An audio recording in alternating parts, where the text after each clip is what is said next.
Okay, folks, welcome and good evening. It is Tuesday, October the 10th, 2017. It is on or about 6:30 p.m. I'd like to call this meeting of Brighton Council to order. Many of you may, and some of you may not be aware that the Mayor of Trent Hills, Hector McMillan, as well as a County Councillor, passed away this morning at home. As a County Councillor and as a two-term warden, his leadership and support of staff led to significant results for residents of Northumberland County. Throughout his 14 years as an elected official, Councillor McMillan expressed an unwavering dedication and commitment for the betterment of his community. He made decisions on many important issues that mattered to people and believed in standing for what was right, even when at many times it might have been unpopular. I can personally say that over the years that we served together on Northumberland County Council, I developed a very significant respect for Hector and his vigilant pursuit of public service. Even more than that, I valued his friendship. He was larger than life, he had an enormous impact, and I know I speak for all of County Council and those who knew him and staff that we say he will be sincerely missed. I would ask for all of those who knew Councillor McMillan to keep his family and friends in their thoughts over these next coming days and weeks. And at this time, I would appreciate it very much if you would join me in standing for a moment of silence to recognize Trent Hills Mayor and County Councillor Hector McMillan.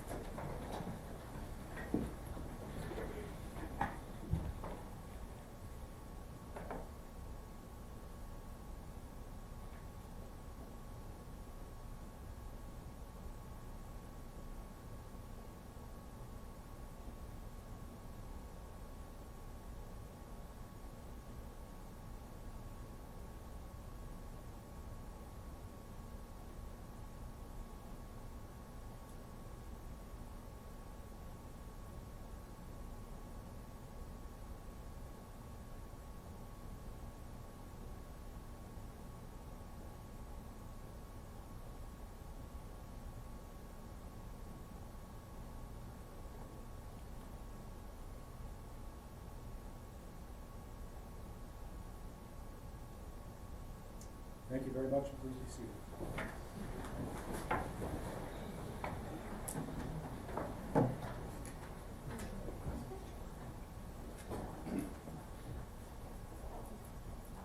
So we'll move to item 2.1. It's been moved by our Deputy Mayor Laura Vink, seconded by Councillor Tadman. The Council will amend the October 10, 2017 planning meeting to add section 9.3 for the approval of a temporary road closure bylaw for Prince Edward Street for October 13, 2017. Any comments? All in favor? And that is carried.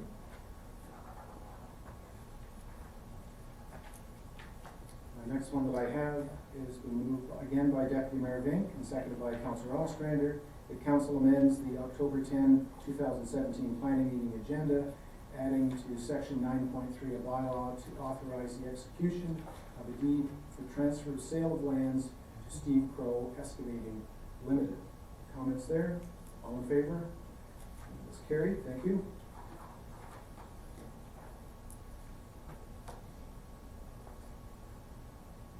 So on to 2.2 then, moved by Councillor Tadman and seconded by Deputy Mayor Vink. The Council approves the planning agenda for October the 10, 2017 as amended. Is there anything further? Seeing none, all in favor then, and that too is carried. Thank you.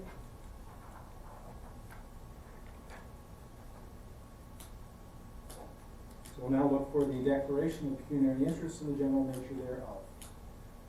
Councillor McMurray. Thanks, Mayor. I'll be declaring under 501 because one of my well that is sourced within 120 meters. Thank you. Duly noted. Councillor Baker. Thank you. I'll be declaring on 5.1 due to the proximity to my property. Thank you. Again noted. And I'll also be declaring under item 5.1 of the Municipal Conflict of Interest Act with relation to both Proctor Park condominiums and Lakeside Landing. And at that point, I will turn the floor over to our Deputy Mayor, Laura Vink. Any minutes? Okay, at this point, we'll move forward to citizens' comment. I have two that I can handle after I come back in. So at this point in time, I'll turn the floor over to our Deputy Mayor.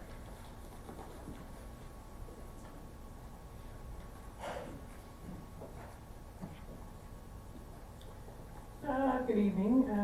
So we're going to start off here with Joseph Leduc. If you can come to the, I guess it's this one here, Either one. or that one, either one. Go ahead. If you can have a seat and we'll turn on the microphone. I'd like to thank you very much for the opportunity to speak to you. Just state your name and your address and then go ahead. Yeah. My name is Joseph Leduc, 70 Young Street, Brighton. We just recently moved here at the end of July, and we just found out about this site. We moved from Newmarket because we were living in a wonderful Excuse me, location. Deputy Mayor? Those of us who have declared on 5.1 should have been informed of the content of these citizens' comments so we could declare if we saw fit. Sure.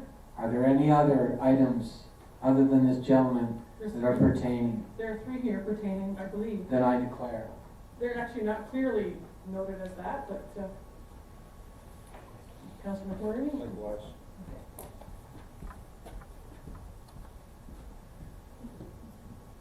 Well, as I said, I moved from Newmarket, and we were being surrounded by construction. We were there for about 40 years. We started with 10,000. We had over 100,000 when I moved, and I couldn't even turn left out of my street because it was backed up from a major intersection. When we moved here, we loved the atmosphere here, and this would be completely surrounding my new house. And it's a new house to us. As I said, we didn't know this was on the docket for planning to be built around us within the very short time of moving here. So obviously, we're not overly excited about having this, because we would be like the little house surrounded by the big infrastructure again. And it's getting hard enough to turn out of there now, because the traffic that's coming in around that corner is just ridiculous. People do not slow down. It's just, I know there's a 51 sign that flashes, but I think that's just sort of a suggestion. Well, thank you very much for the opportunity to say what I'm just not interested in being surrounded by a huge building. Thank you.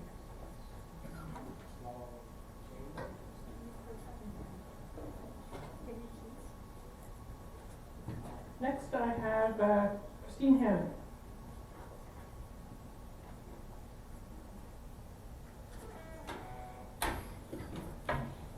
Christine Hammond, 53 Kingsley Avenue. That gentleman pretty well outlined what I was planning to say. It's a real concern about how fast the traffic comes down Yonge Street, and to think about people trying to get out, and whoever it is, you're going to have to make a decision very quickly. Is it safe to get out of there or not? And if that's a wrong decision, we're asking for trouble. And there's lots of things I'm not happy about, but for this. But as far as a safety concern, I think it's a real issue. Thank you. Yeah, thank you. And the next, I have Mary Gibb.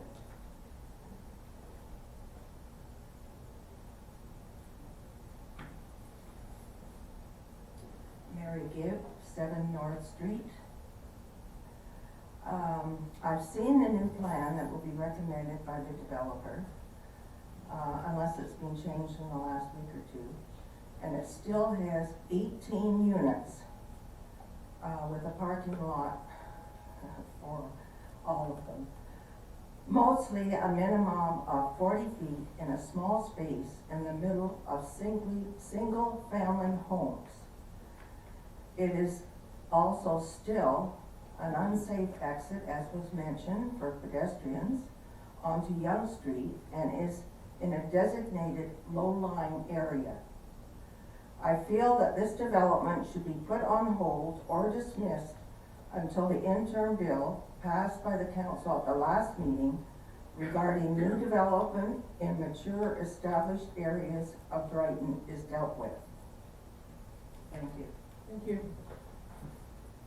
That's all those comments. We can call the mayor back. You want to ask Stephen to describe the process so they understand where they fit in the process that moves forward. Did you hear that? If you're able to describe the process, Just so so people, that people understand. yeah. If I may, Stephen, if you could describe what's happening tonight, what the process is, and where the people who want to make comments and be involved in this, how they fit in. Okay, so this is just for presentation purposes tonight. It's for information for council to receive. is no planning report tonight, so again, those comments will become part of the public record, and they will be coming back with a planning report in the near future. So council will not be making any decisions tonight on this development, correct? Yes. And how can they, write out their name and address so they're in all the information so that they're circulated? Okay, I think two of the three people did sign. There's a sheet at the back. And I think the gentleman that spoke, he could also sign. There's a sheet to the interested party. So when it does this, anything coming back to council with regards to this application, they'll be notified of when it does come back. No, I did this, yeah. Okay, I'll let that begin.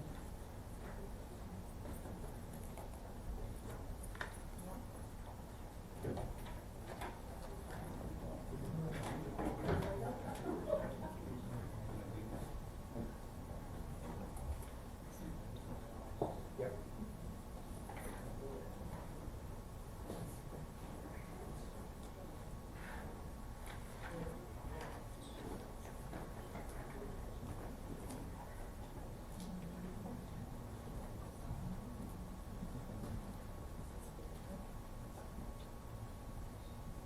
Okay, so then our next item under citizens' comment is Tom McCready. Tom, if you'd like to come forward, please.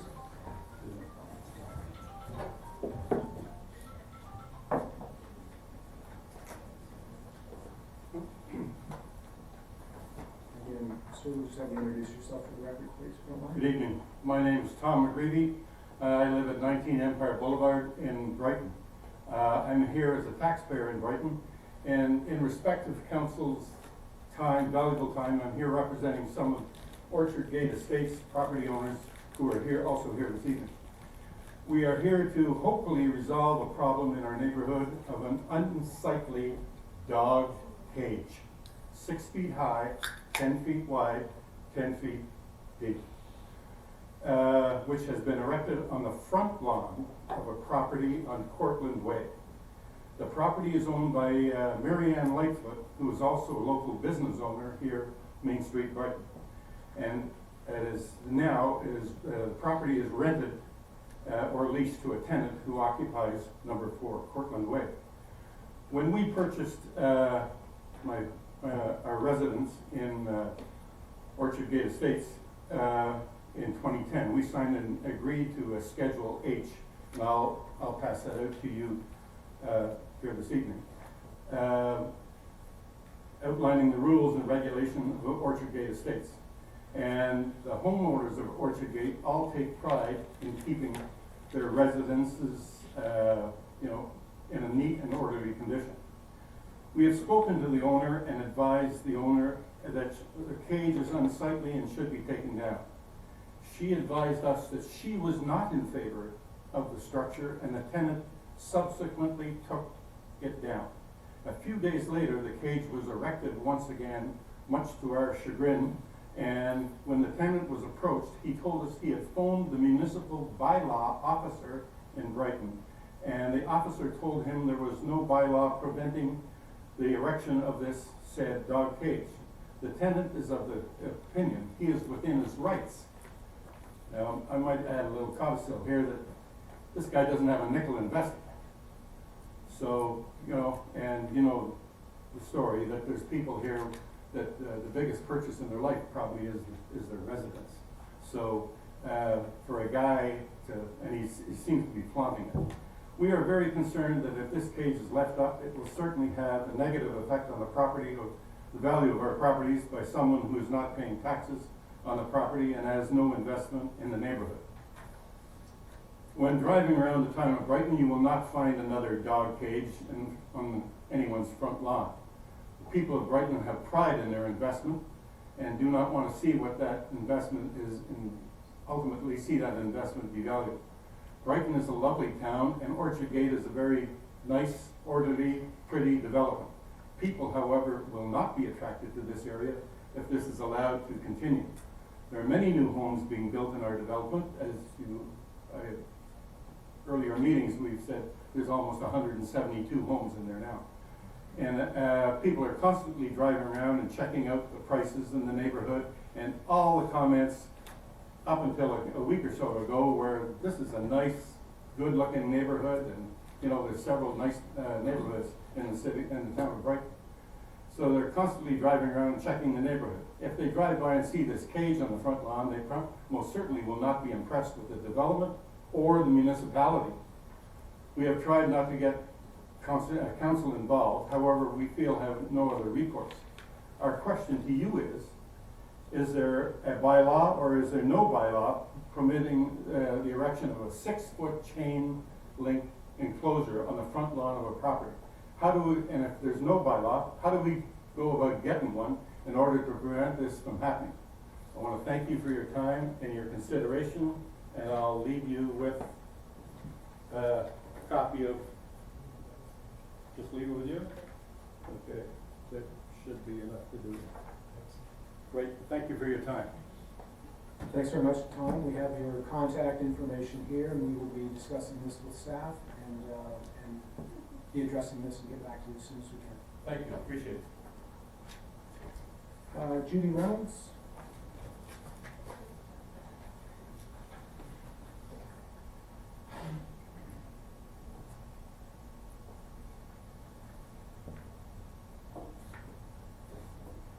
Good evening, it's Judy Reynolds from 2 Royal Gala Drive in Brighton. 3 quick things. The first thing on my agenda tonight is about snow removal. I'm coming up to my 3rd winter in Brighton, and much as I would like to patronize the shops along Main Street, through the winter, I find that it's inaccessible because the snow is piled up, and then each shop owner has the job of making a little path through, but usually by the time that's done, it's all packed down.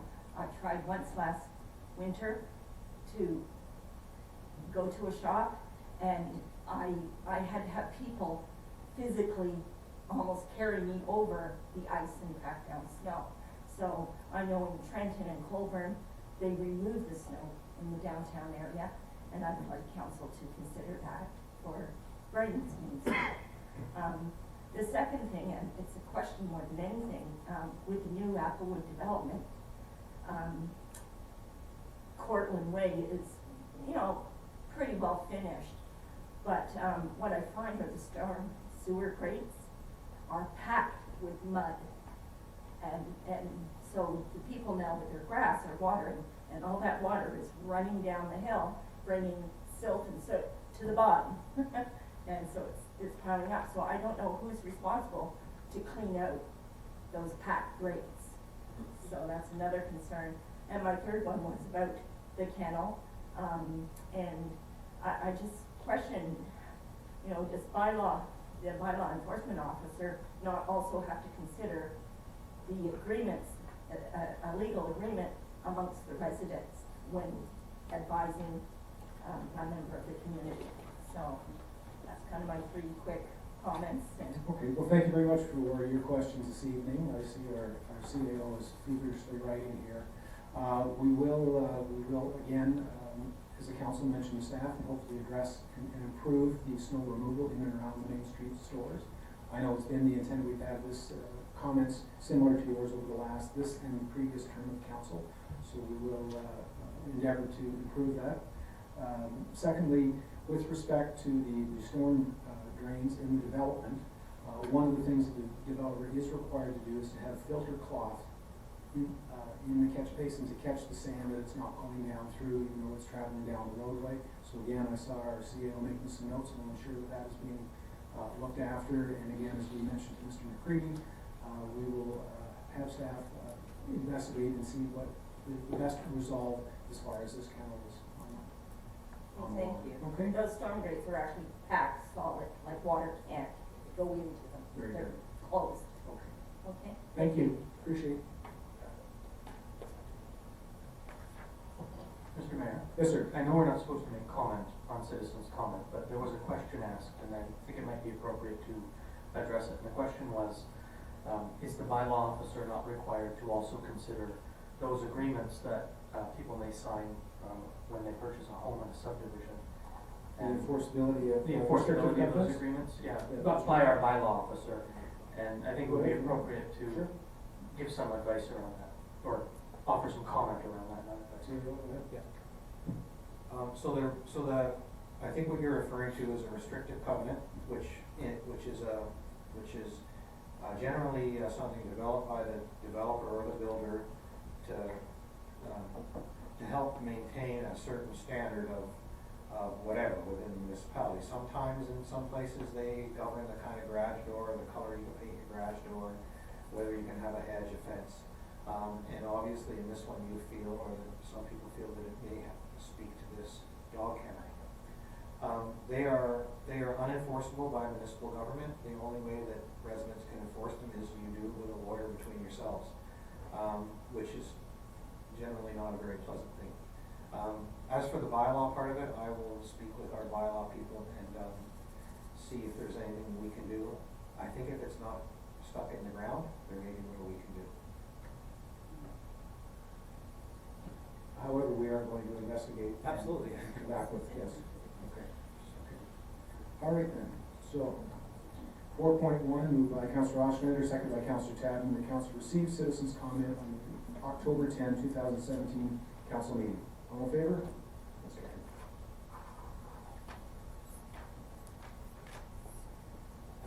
So now we'll move through to delegations, and the first delegation will be Sean Leger, and I'll turn the floor over to our deputy mayor, Laura Link.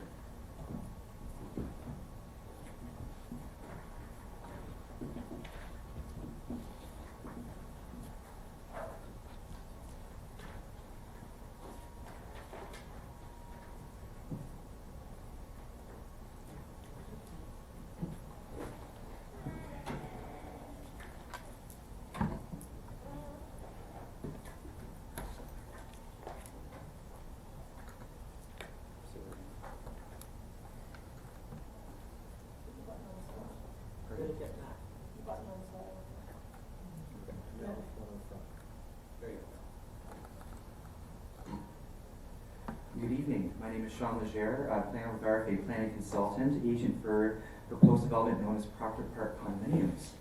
Further to the proceedings of the June 12 planning public meeting, a series of cross-section drawings have been prepared for various development options for the Proctor Park Condominiums project. The cross-section drawings were to address public comments regarding grading for the proposed development and its visual impact to the adjacent properties.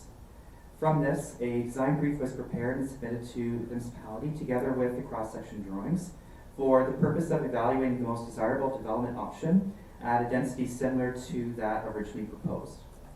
Recently, building height data was collected for the tallest buildings along Yonge Street to determine the established building heights within the immediate vicinity of the subject property. Tonight I'm returning to council to present this new information as an update to the original submission of official plan and zoning bylaw amendment applications for the subject lands. I'll begin right away with option A1 seen here. The cross section is taken from 7 North Drive to the easterly property line at the condominium apartment building. It is essentially what was proposed on the original submission with the apartment condominium. Pardon me? On the drawings we have and the hard copy here, I can't read what looks like it's writing on your pictures there. Is there something of importance in the different lines? Because even on the hard copy, you don't show. You see what I mean? There's diagonal lines. I don't know if they're showing distances or whatever. Sure, I can explain everything as I go. I mean, Okay. there's basically a repetition of each of those, so I'll run through everything on the drawing, and then we can go from there perhaps. Okay. You have the hard copy, so that would be probably the easiest thing to read than what you're seeing on the screen. I can't see it on the hard copy either. And Councillor Tadman is agreeing with me, and I don't know if there's something important that either the council or the public should be seeing. I have my own copies, perhaps those might be better. Just pass those out. Yeah, maybe more legible. Do you see what I'm seeing? Oh, absolutely, but I didn't prepare those, but Okay. these are my own, That's I think it might be a bit manageable, yeah.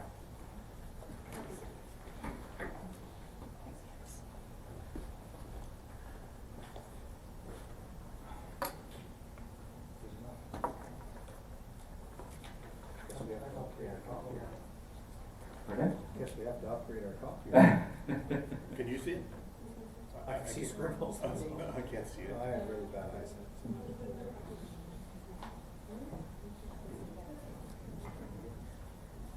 I can see it here. Yeah, I think even still on the original submission, because this is, you know, presentation, so actually on the original, it would be even more legible than what's here right now, on the original material submitted to the municipality. You're good, Bill? You can go ahead. Thank you. Good. Thank you, Candace. So essentially what the cross-section drawing here demonstrates is that minimal grading changes have been confirmed for the buildings to ensure positive drainage throughout the site. There is no need for the entire site to be regraded, only what would be described as an apron around the buildings. Preliminary design of the drainage swales was prepared from a topographic survey and will ensure runoff is engineered to not impact the homes that surround the site. Runoff on site and from off site will be directed to catch basins connected to the municipal stormwater system. Through ongoing discussions with neighboring residents and our project engineer, it was identified there is potential for an additional catch basin to capture runoff more promptly as it enters the site from the north. There is, however, no change to the engineer's report stemming from the cross-section work, and that there will be less post-development flows than the current conditions. This has been concurred by the municipal peer review engineer. Option A1 also features a rear yard to rear yard concept to the west, a 9-meter dense landscape buffer area to the west. The common corridor facing west has been retained to ensure privacy with no windows to habitable rooms facing the most sensitive west property line. The option generally complies with a 45-degree angular plane concept for determining compatible building height. It is important to note that unlike most apartment buildings in Brighton that have the third level half below grade, the proposed buildings must be slab on grade construction to accommodate the water table on site. That said, the proposal does comply with the R3 maximum building height provision, where no additional relief is requested. Perhaps I'll just take a moment in relation to the councillor's comments. So, on the left side of the drawing, we have the existing dwelling known as 7 North Drive, showing dimensioning of their rear yard. What's known as the rear yard of the subject property. The tallest structure is more obviously the proposed condominium apartment. And then working to the right, we have sidewalk and a parking area with a narrow landscape strip on the far right. And so we've identified property lines on the, what would be the west and the east. And we've also identified some angular planes along with what is currently permitted in terms of building height, which is the horizontal dashed line, which is the current R1 and R2 zone maximum building height, which is 11 meters. So it kind of basically sums up what is more difficult to see is perhaps the original ground, which I appreciate may be difficult to read. But in the green, we see a combination of that with the proposed drainage swales. So to where the trees are there, you can see basically a very sliver type piece where you can see the difference between the original ground and the proposed drainage swale. And finally, one of the last major features are the fencing we've identified to scale along the west and east property lines. That basically sums up. So these features are repeated on each sketch.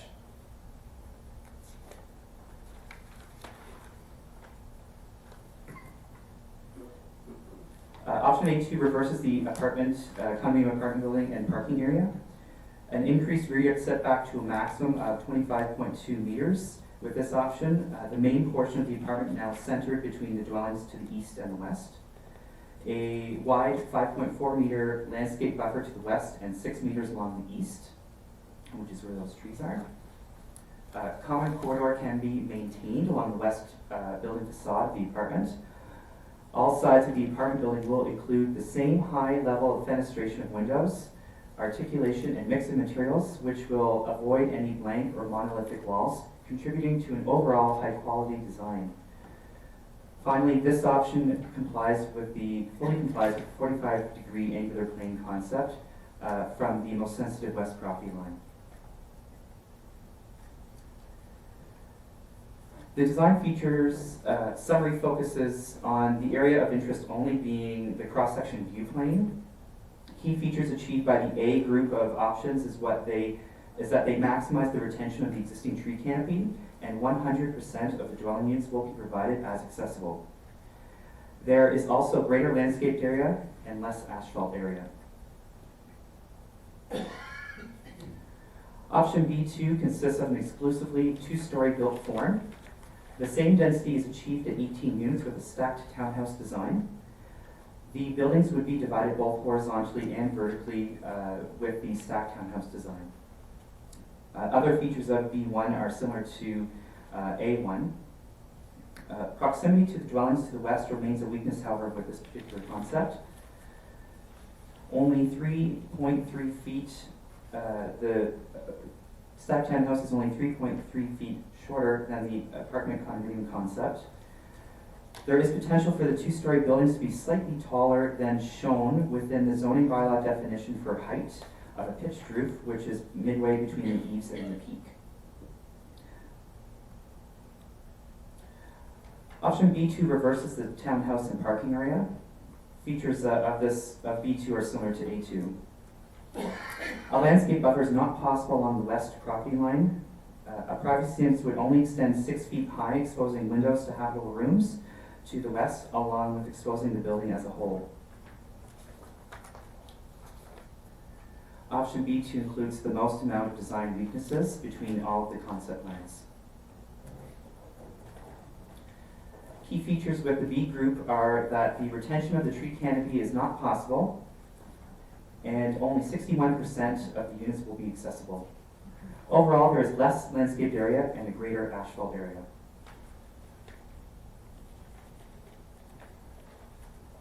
A comparison of the applicable zoning regulations, land use, and accessibility criteria for development options A1, A2, B1, and B2 is evaluated on the chart seen here.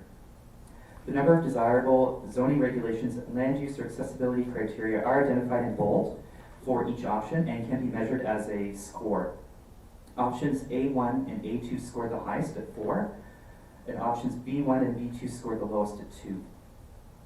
Some criteria were not included in the scoring as they were either the same for each concept or did not affect the overall outcome, such as lot area or sidewalk area, and so on.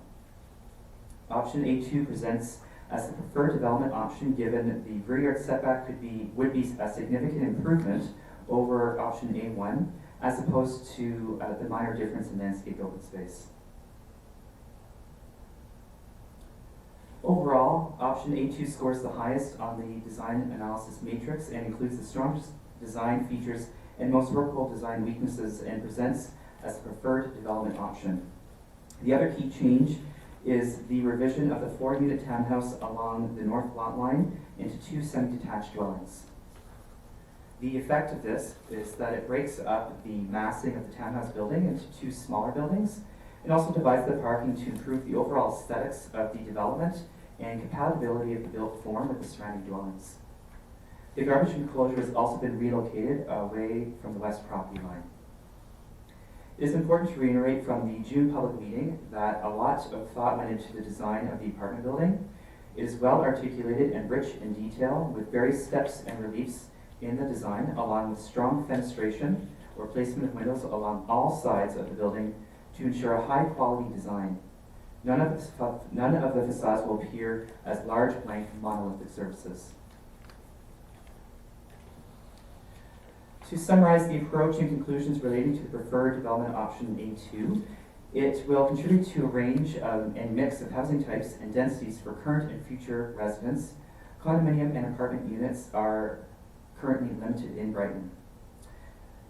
The proposal will provide fully accessible dwelling units to facilitate aging in place. It is understood that Brighton residents who require fully accessible units generally must leave the community. The project fills this need. Intensification is encouraged within the Brighton-built boundary. Proposed density for the project is below the medium-density residential official plan designation maximum. The original plan did consist of 24 dwelling units. Now 18 units are proposed. The plan has been refined over time as input has been received. Cross sections demonstrate a negligible change between 2-story townhouse with a pitched roof and a 3-story apartment with a flat roof. The apartment building height, articulation, and materials have been harmonized and manipulated to reduce its mass. Only 3.3-foot height increase for the proposed flat roof design than the current R2 zone permits for the site. On that note, I will review the established building height data in a moment. The option A2 alternate plan also adheres to the 45-degree angular plane from the most sensitive west property line. Dwellings to the north, east, and south generally transition from 2 stories to the proposed 3-story apartment. We've also increased building setbacks to the west and retained areas along all yards for dense landscape buffering to adjacent low-density homes, a critical design component for the project and infill development in general. Potential loss of sunlight and privacy have been addressed through the alternate plan. The development team has worked with neighbors and residents to improve the original plan and gain further insight of the surface water features in the immediate area. The alternate plan now proposes to center the apartment building east-west between the existing dwellings and appears to address all germane issues raised both by staff and members of the public. As just mentioned, elevation measurements have been taken of the tallest buildings along Yonge Street within the immediate vicinity of the subject property. The map seen here locates these buildings in relation to the subject property. The established building height is 39.01 feet by Proctor House. Other notable building heights are 2 Dorman Street and 54 Yonge Street at 36.8 feet and 36.2 feet respectively. It is important to note that the proposed apartment building height is only 3.2 feet higher than 54 Yonge Street, the tallest building proximate to the subject property, 3 dwellings away to the south. The height difference between the proposed apartment building and 62 Yonge Street that abuts to the south is only 5.1 feet, approximately half of a typical floor height. To reiterate from the test pit investigation completed in June and already indicated, the development is recommended to not have any basements. It is therefore not possible to lower the apartment so 1 story is partially below grade. Finally, with the exception of Proctor House, all the higher buildings in the study area back onto bungalow single detached dwellings. It is also important to note that all the tallest buildings in the study area are on the same west side of Yonge Street as the subject property. To get a tangible sense of the numbers and the established building heights within the immediate vicinity, I will quickly run through the 6 tallest buildings within the study area. First is 2 Dorman Street, otherwise known as the Brighton Inn, which is 2.5 stories or 36.8 feet. 36 Yonge Street is 2.5 stories or 33.9 feet. Number 54 Yonge is 2.5 stories or 36.2 feet. 62 Yonge Street is 2 stories or 34.3 feet. 95 A, B, C, and D Yonge is 2 stories or 34.5 feet. And 96 or Proctor Yonge or Proctor House is 2 stories or 39 feet. Again, the proposed apartment building is 39.4 feet. I'm here to answer any questions council may have, and I'd like to thank you for your time.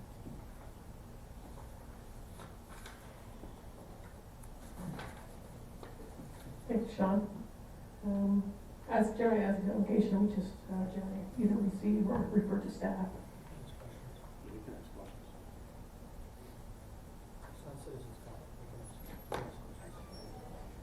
Go ahead, Councilor Martin.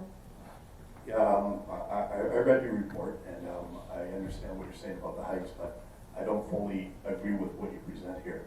I guess you say that the proposed condo will be about 3.2 feet higher than the highest building in the area. Is that generally right? Yes, that's correct. Yeah. And I guess, and you picked out 6 different examples of buildings that are higher than what you proposed with the condo. And I understand that too, but I think that height as relating to this 45-degree angular plane you speak of also speaks to distance. And that if I had the Proctor House, which is the highest building in that area, say at the end of Presque Isle Point, right, say 10 kilometers from here, it wouldn't matter the height at all. So I get what you're saying about the height and how this is just 3.2 feet. What you propose is just 3.2 feet higher than the surrounding existing buildings. But it still is about proximity. And what you propose is going to be 3.2 feet higher than what is here. The 5 other properties or 6 other properties we examined. And it's going to be right behind the people who live there. And the other thing, I guess, is that, and maybe you can correct me if I'm wrong, you've got 6 examples here of different heights of different existing buildings. When I look at the age of 5 of them, or I look at them, I would guess that 5 of those 6 buildings were there when the people that live on North and Sheer moved into their houses. They look fairly old, the ones on Yonge Street. The one that may not have been there at the time is 95 A, B, C, and D Yonge Street. It looks like a relatively new apartment block. So I understand what the evidence you present, but it doesn't seem to support the argument here. And when you say it complies with the 45-degree angular plane, I don't know where that standard is set. But if I look at your drawings and I look at 22 degrees or 22.5 degrees, it looks like I'd be looking into a wall. And if I stand, say, 6 feet high, and I look at 0 degrees, it looks like I would be looking into a wall. So my question is this,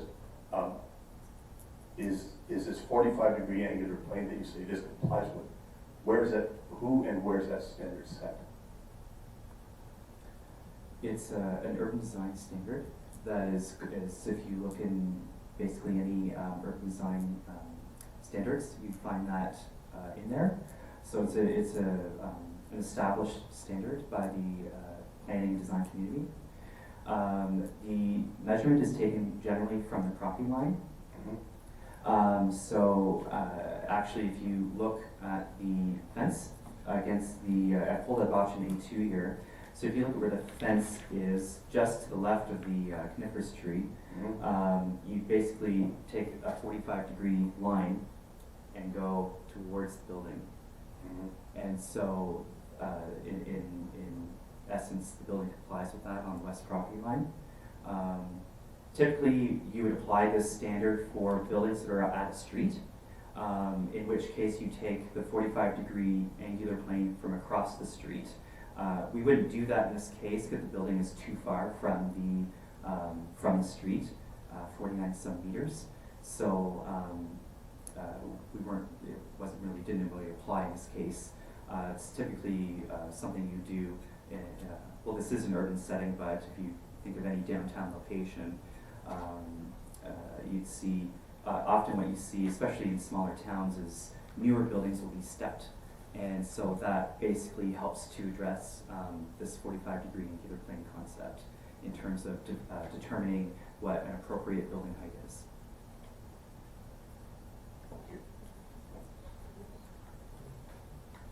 Go ahead. Thank you, Deputy Mayor. The developer will be applying for a rezoning on this property, is that correct? Or is in the process of doing so? The applications are combined for official plan, where they were submitted at the same time, rather, for official plan amendment and zoning amendment. We applied at the same time. And what is the request? What will the request be? What will the rezoning request be?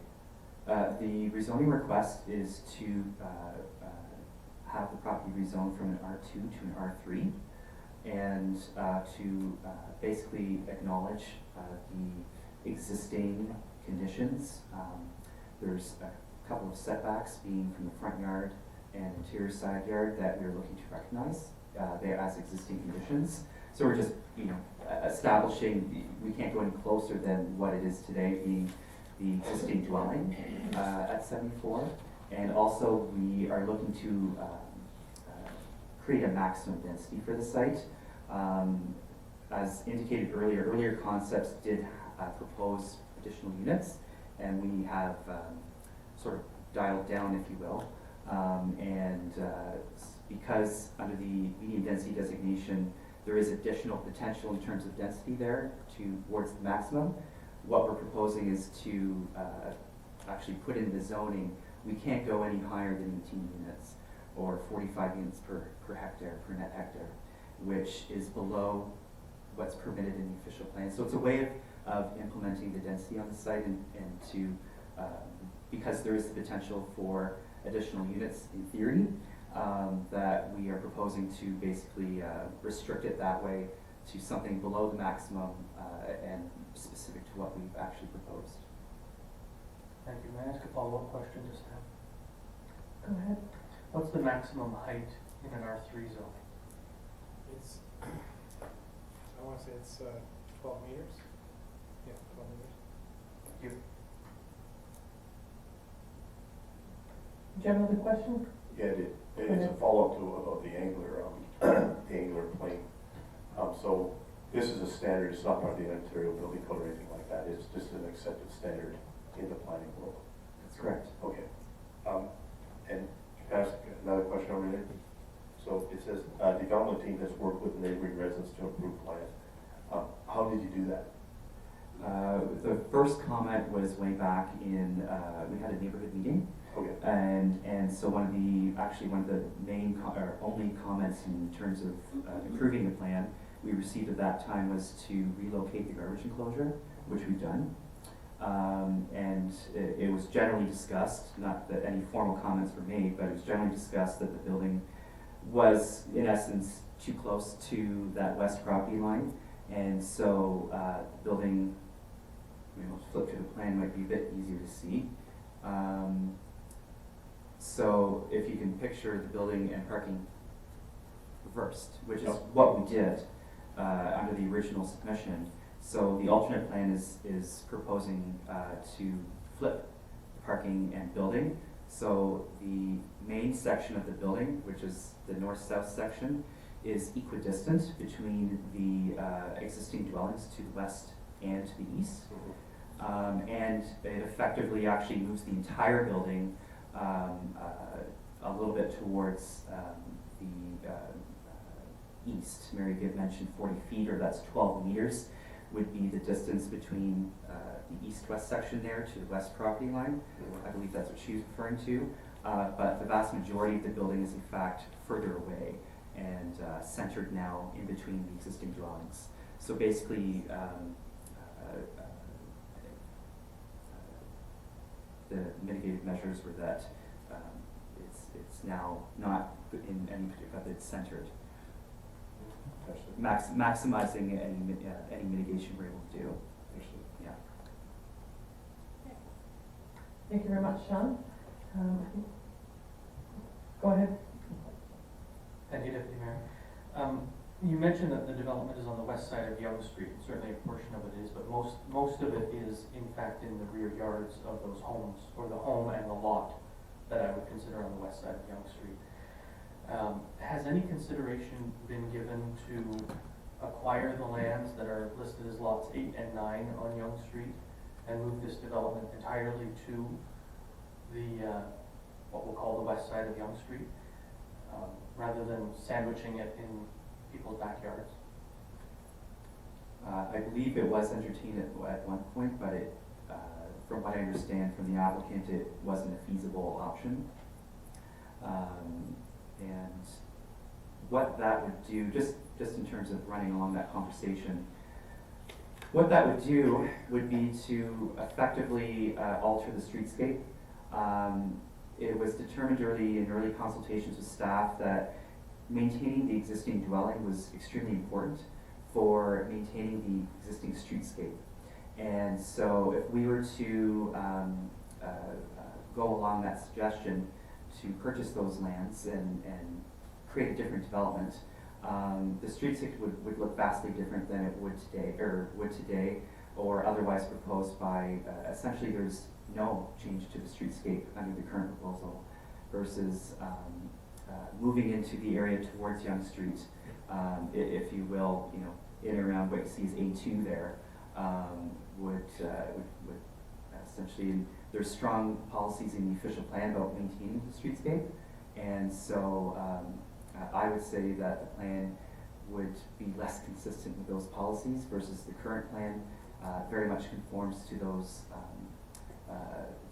streetscape policies and maintaining that compatibility along the streetscape.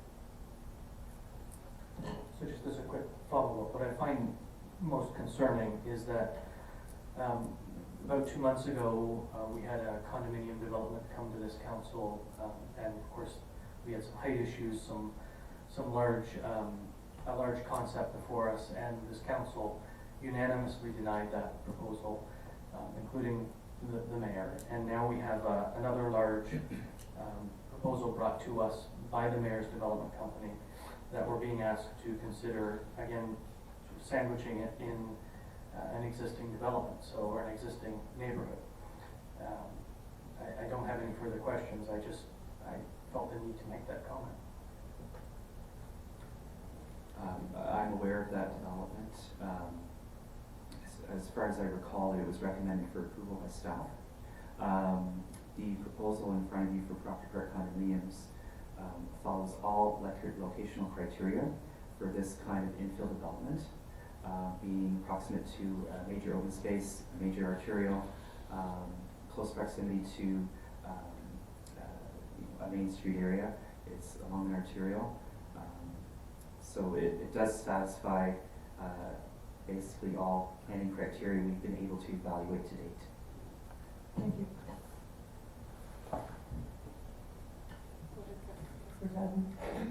Just maybe you could confirm, and this development is going to be totally accessible from what you're proposing now?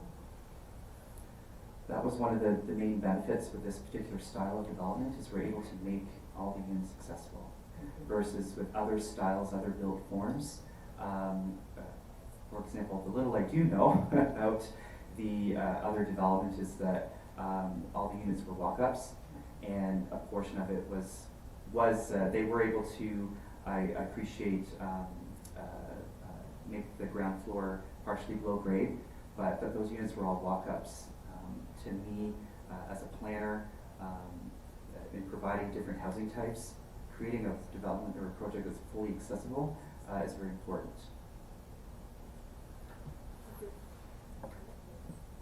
Councilor Martinello, one last question. Can I ask you? Thanks. So when you say fully accessible, does that mean there's elevators in these proposed apartments? The elevator shaft is proposed at the main entrance, Okay. which is, there is an elevator shaft. I can't point or anything, I'm sorry. We can see the accessible parking space there, so the main entrance is directly to the south, right there, sort of where the L shape becomes the L shape, and so those apartments will be fully accessible. I believe for the other units, there was accessibility options where most of the ground living space is on the ground floor. That sort of bonus space will be on the upper floor, and that they were looking to options. I mean, this is a building code thing, that they're looking to options as how to make those units even more accessible than they would be otherwise. And my second question is to Councillor Ostrander. It's what he spoke about just before my question here, just before Councillor Pam's question, and it's to him. You can ask him a question. And I understand Mr. Legère's response to your concerns about this council unanimously rejecting the Stallwood condo. And what I took from what you said is there's an implicit conflict of interest. Am I correct in what you're saying? Is like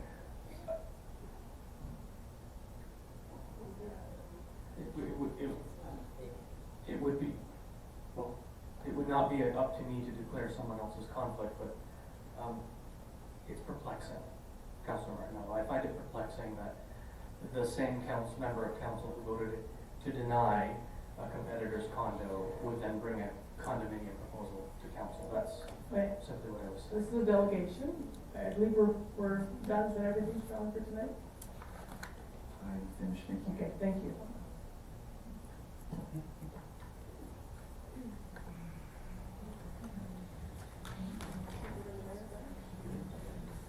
Bring Mayor and Councilor back.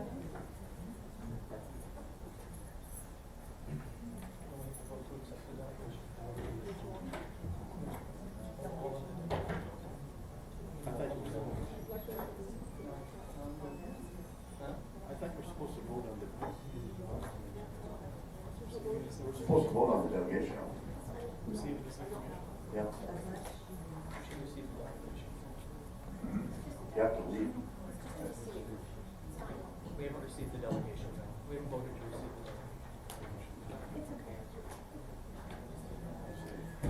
motion here, moved by Councillor Tadden, second by Councillor Ostrander, that council receives the presentation from Sean Legier, RFA Planning Consultant, on behalf of 952-849 Ontario Limited, Proctor Park Condominium, 62 and 74 Yonge Street, for information. All those in favor? Can I have a recorded vote, please? Sure. Thought we were done. Yeah, I did too. We all did.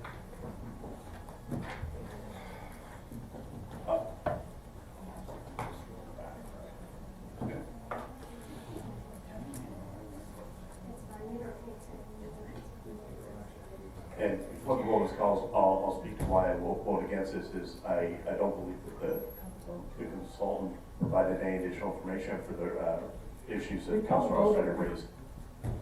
Go ahead. Councillor Joe Martino? No.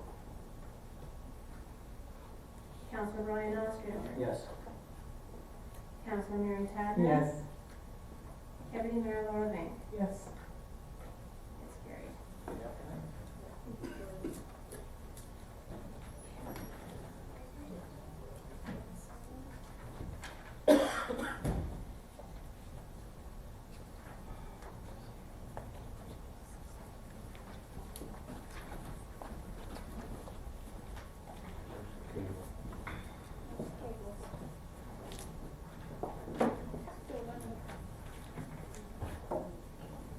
Okay, so moving on with our delegations, the information I've been provided is that Sylvia Redden is not making the delegation this evening, so we'll now move on to item 5. Yes? I am. You are, okay.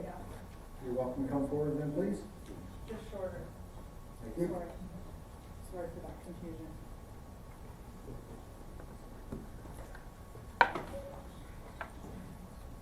I'll be quick. Just as an update for the public record, I will, my intent is to shorten my presentation tonight since there are a number of other presenters, to move a couple items forward and just to share a couple updates that I just received via email on Friday. And I had one question, I guess I'll put to the chair first.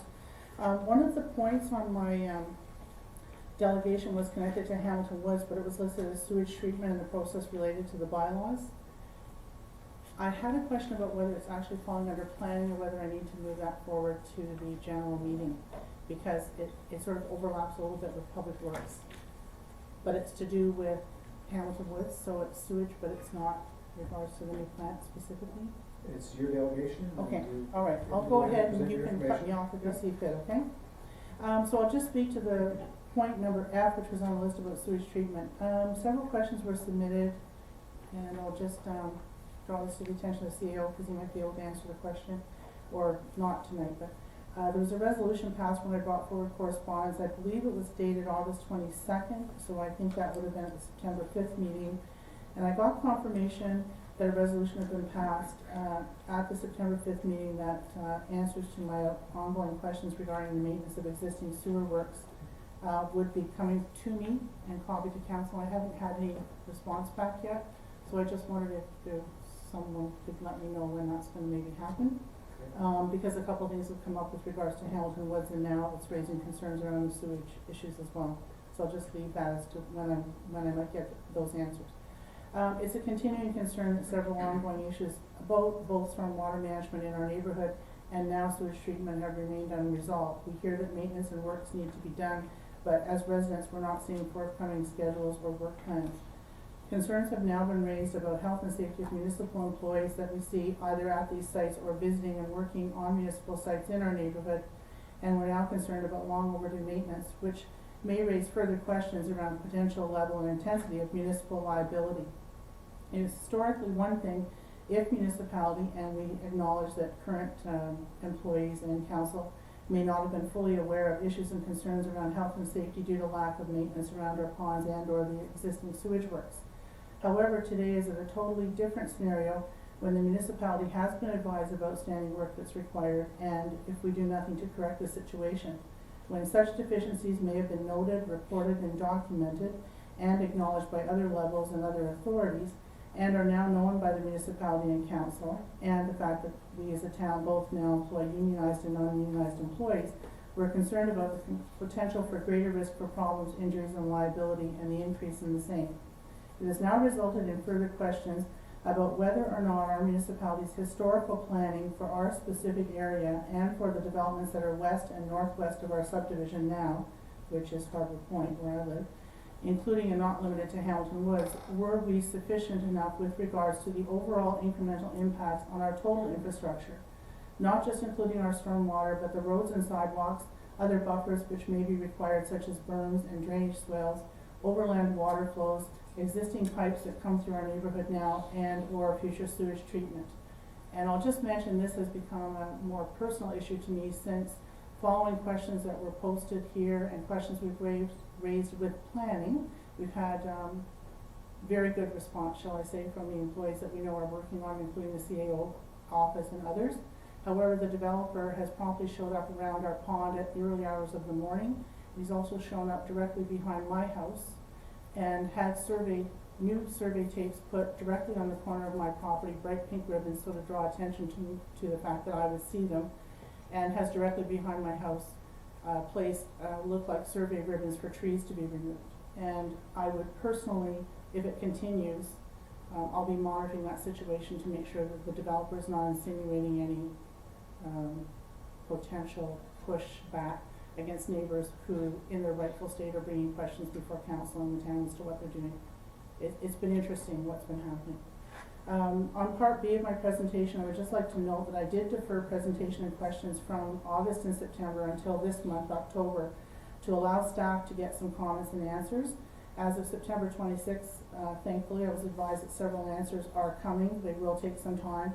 And no pun intended, it's become very apparent to us as neighbors it's a very fluid situation, that many members of town, from the CAO down, are working on a number of solutions.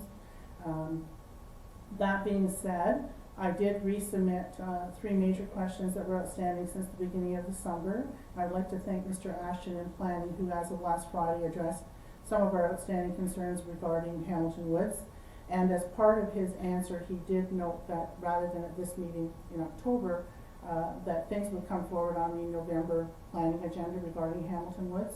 So I'm going to rescind a lot of the comments and questions I was bringing forward tonight. Perhaps the report that will come forward in November will address those. And Stephen also indicated several other questions remain outstanding around the stormwater management plan and specifically plans to protect, shall I say, the existing subdivisions, including mine, as well as address the needs of the Hamilton Woods new builds and the Hamilton Point questions and answers. He has indicated that many people are working on this, including the Lower Trent Conservation Authority, the peer review engineer, and the town. So with respect to getting some answer back, we'll delay further push from me on that until such time as maybe some of those answers can be delivered to the neighborhood. We do have a lot of continuing concerns over water. You know that this week we've had another major downpour, and sometimes after 2 to 3 weeks of no water, the neighborhood again gets drenched. We had actually from the Weather Service Canada an email saying that the storm Tate from the south was considered to be bringing cyclonic weather to Brighton and Belleville. I wasn't too happy to see that. But in any case, in seriousness, the drainage areas continues to be a very serious and major concern for the neighborhood. And I wanted to bring it to council's attention tonight that it is a very progressive, it is an active physical situation that changes in our neighborhood, specifically my land lays between the western Lennox lands and the pond, which continues to have issues. It's not a computer generated model. We understand the planning people are doing the best they can, to assist our planners. But in any case, it's an active physical situation that's not improving. We still have a lot of issues and it's raising more concerns. So I'll end my comments tonight at that point because I know there are other presenters who have additional related comments on that. And I'll just wait, until November. Perhaps Mr. Ashton's report will answer a lot of our outstanding questions. Very good. Thank you for your comments this evening. So now we'll move to 5.3, which is Brenda Richardson. Brenda?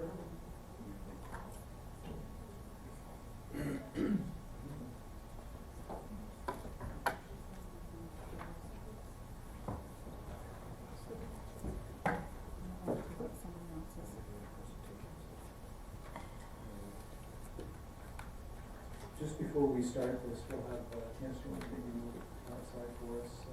The information we had was that Mrs. Redden wasn't presenting tonight, so we'll need a mover and seconder on that particular delegation.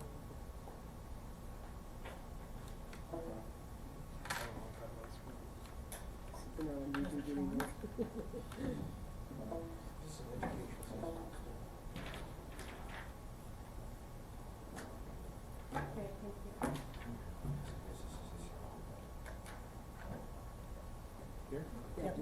5.2 has been moved by Councillor McNally, seconded by Councillor McMurray. The council received the information from Sylvia Redden regarding Hamilton Wood subdivision and to be separate developments. All in favor? It's carried. Thank you.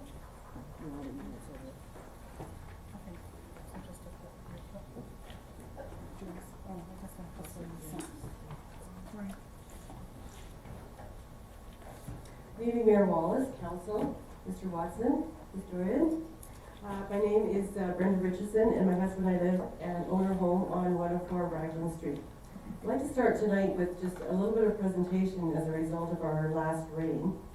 The first 6 pictures are of Harbor Point Pond taken Monday, October the 9th at 11 a.m. This first picture clearly shows that the water is almost to the hedges again. The pond is now 4 feet closer to my property than it was 3 months ago. The second picture was taken from the east side of the pond, showing the flooding on the north end. 4 bays are totally underwater. The town normally cuts the grass where all those lakes are on each side. This third picture shows extreme flooding on the east and north end of the pond. You see the big pools there? That's usually all grass. This fourth picture is the west side of the pond. That row of vegetation that you see there on the right is normally the shoreline. This fifth picture is the south end of the pond behind my house. As you can see how close the water is to the hedges, because the water is flowing around the catch basin and moves in-ground towards my property. And you can see that little tiny silver thing right there, that's the catch basin behind all that vegetation. This sixth picture is in the front of the catch basin where it was cleared out, but everything that was cut was just left there to float towards the opening of the catch basin and is now plugging it up. This seventh picture is the pond at Brighton by the Bay, taken Tuesday, October the 10th at approximately 2 p.m. As you see, one night of rain and it is flooded as well. According to the report, Inspection and Maintenance Guide for Stormwater Management in Ponds and Constructed Wetlands prepared by the Toronto Region Conservation, emergency spillways must be designed to ensure flood flows are conveyed safely without the potential for failure. Also, stormwater management facilities are supposed to be designed to reduce flood risk. And it also states that the algae can compromise the treatment performance of the pond and clog the outlets. So you can imagine what these ponds would have looked like if we would have had more like 2 days, 3 days of rain. I'm here today to get concrete answers as to when residents can see some maintenance done on the Harbor Point Pond. Although the immediate opening was cleared out in front of the catch basin last month, it requires to be unplugged on a regular basis, and I was told that it would be taken under consideration. Mr. Stephen Toby was taking pictures of the catch basin on September the 20th at 7:30 a.m.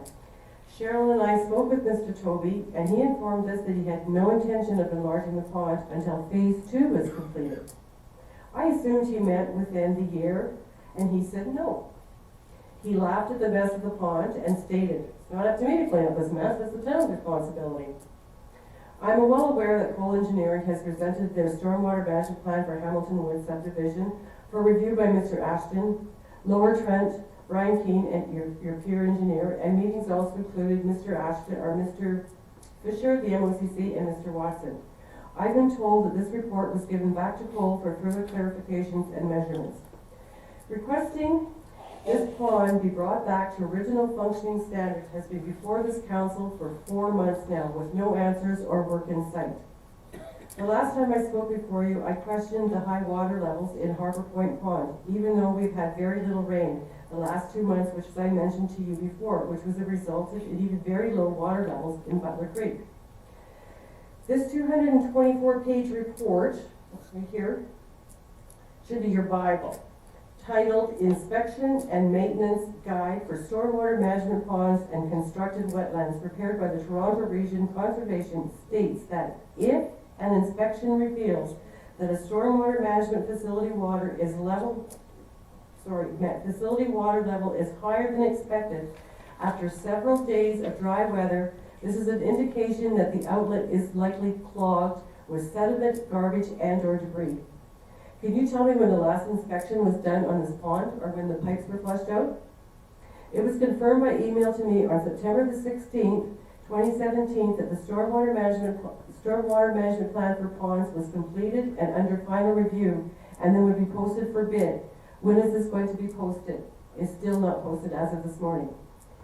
When speaking with Mr. Fisher on October the 4th, 2017, he was under the impression that this was all done and he was going to check into this matter. Considering that the town was given until September the 15th, 2017 by Mr. Fisher of the MOCC, and I quote in his email to me, to provide him with a plan on how they address maintenance requirements on current storm water ponds that are assumed by the municipality. Well, that date has long passed by and still nothing is being done. There are property owners around the pond that they feel that the only way anything will get done is if they file an official complaint to the MOCC regarding the pond to the MOCC. Fines for not complying with the MOCC requirements for ponds can reach to the hundreds of thousands of dollar mark. There is so much information available regarding detention ponds, not only the MOCC website, but this inspection maintenance guide for stormwater management ponds, development low impact guides that are to be followed by Lower Trent Conversation, MOECC and municipalities. This one was particularly pointed out to me by Mr. Fisher from the MOECC. MEA, MOECC Liaison Group regarding LID manual comments reported June 17th of this year. That's the Municipal Engineers Association, and they are reviewing and recommending all new guidelines for the MOCC 2003 guidelines that were conducted in 1999. Now Council has Cole's proposal available to them.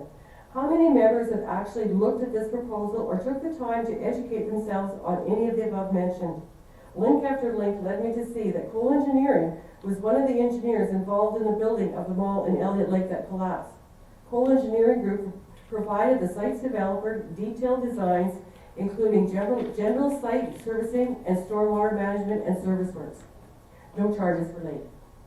Cole's proposal dated August the 29th, 2017 for Hamilton Woods subdivision, and I quote, "Investigations have not been carried out to verify these assumptions.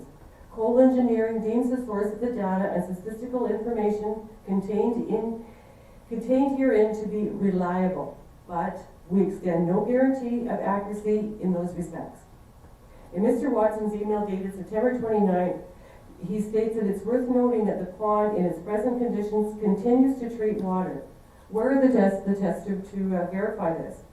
It has been stated by Cole Engineering, Lower Trent, and Mr. Fisher that the pond is over capacity and water quality and quantity are not where they should be. He also mentions hydraulic modeling. What is this? Also states encompasses all the potential lands which can contribute to the existing pond. What potential lands? Are you just referring to Hamilton Woods subdivision or other developments as well? This pond cannot take any more water in its current state and size. Nowhere has anyone indicated when and how the pond would be resized. In regards to the current piping and water flow, what are they looking at as an alternative solution? How can this council make an informed and correct decision with this kind of proposal when Cole Engineering have not even conducted any kind of test, such as water and peak flows, as were done and documented when the pond was first enlarged? Nowhere in their report did they say how deep or wide the pond currently is. How many members of this elected council have actually read Cole's proposal? How many of you have read any of the links that I've emailed you backing up everything I have said about how climate change is going to affect current and future ponds following MOECC's 2003 guidelines that were conducted in 1999? Every council member has been out to see the pond, and each agreed that it was a mess and it needed work. Your decision has to be based on not only today's current conditions, but the future as well. or it won't be long before Brighton's council will have the MOECC breathing down your necks, laying charges with fines which can run as high as $500,000. One would think a lesson was learned with the wastewater treatment system and not only delaying decisions, whereas the MOECC continues to express concern with a continued delay in implementing corrective measures and looking at future needs as well. Why and how come council listened to the residents of Brighton by the Bay with their pond concerns and issues, and the town acted on it? We are taxpayers as well and deserve the same consideration. Thank you. Thank you very much, Brenda. We appreciate all your comments this evening. Obviously, with the delegation, we can receive the information and refer it to staff. It has already been referred to staff. We will be looking for answers to come forward at our next regular meeting of council. If it's okay, Your Worship, I would just like to read one paragraph out of this, if you don't mind. It's in regards to the fines that I think that all council should be aware of when these ponds are being neglected. It's the legal obligation and liabilities associated with the OWRA and the ECAs. Pursuant to the OWRA, the following legal obligations and liabilities may arise. Owners that fail to comply with the ECA requirements may face fines up to $500,000. 2, an MOECC director and provincial officer can order an owner to maintain, repair, and/or operate stormwater management facilities in a specific manner. If the owner fails to comply with the order, MOECC may authorize an external body to complete necessary work with the associated costs to be recovered directly by the owner. And you're reading from? This is the inspection and maintenance guide for stormwater management ponds and construction lands. And this was written the summer of last year, and it's done by the Toronto and Region Conservation Authority. In here, the reason I say it should be your Bible, it states how to about the sediment when you're dredging the pond, how often, the uncleaning of the pipes. It even has a whole section on ways to have low-cost maintenance when you're looking at this pond. And that's something that I think that this town really needs. We don't need huge, huge bills. If there's a way that we can fix up this pond, which definitely needs, at a lower cost, then I think it really should be looked at. Thank you. Thank you, Brenda.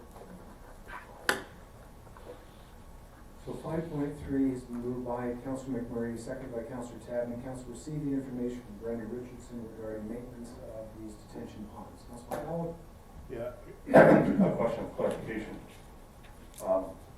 In Mrs. Richardson's report, she says, concerned that the town was given until September 15, 2017 by Mr. Bishop LLC to quote improve, to provide him with a plan on how they will address maintenance requirements and current stormwater ponds, blah, blah, blah, blah.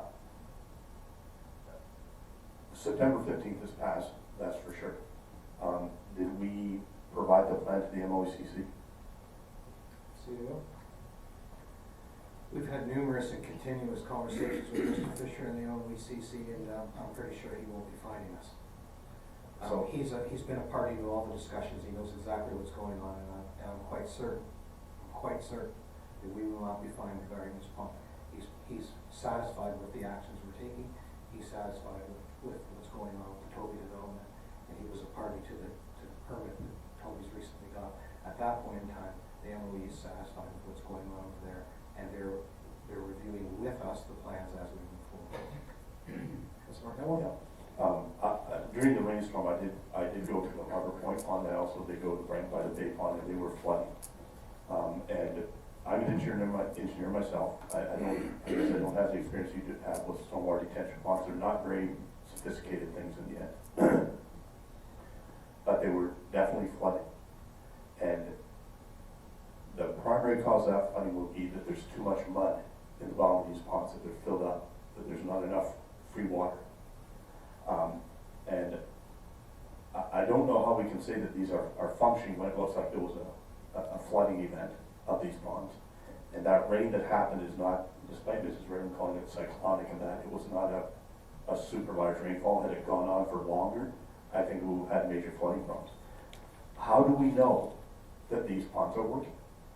Because when I look at them in the flood session, it doesn't, flooding season, it doesn't look like Let's just they're working. stop, because we really shouldn't say that anything was flooding, because Do you know about the emergency outlets? Do you know about the capacity of the outlets? Do you know where the water goes once it reaches that point where it's going to overflow?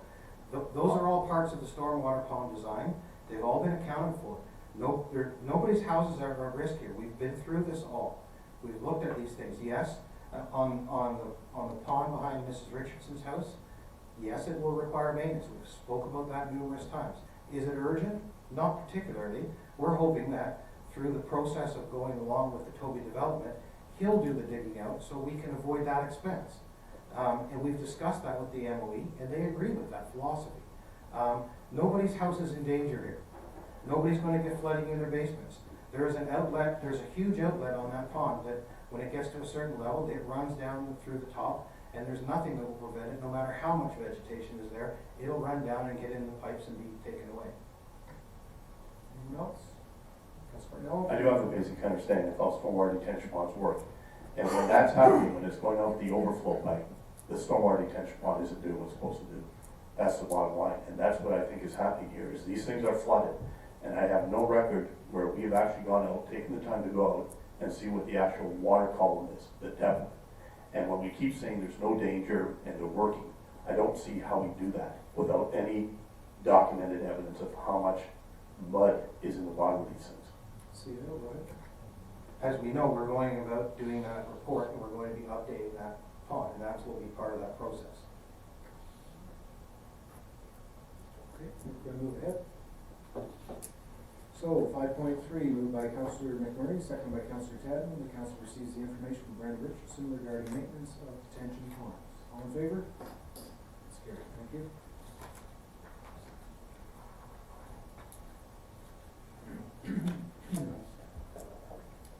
On to item 5.4, and we'd like to have Mr. Tony Soulis come forward, please. Excuse me.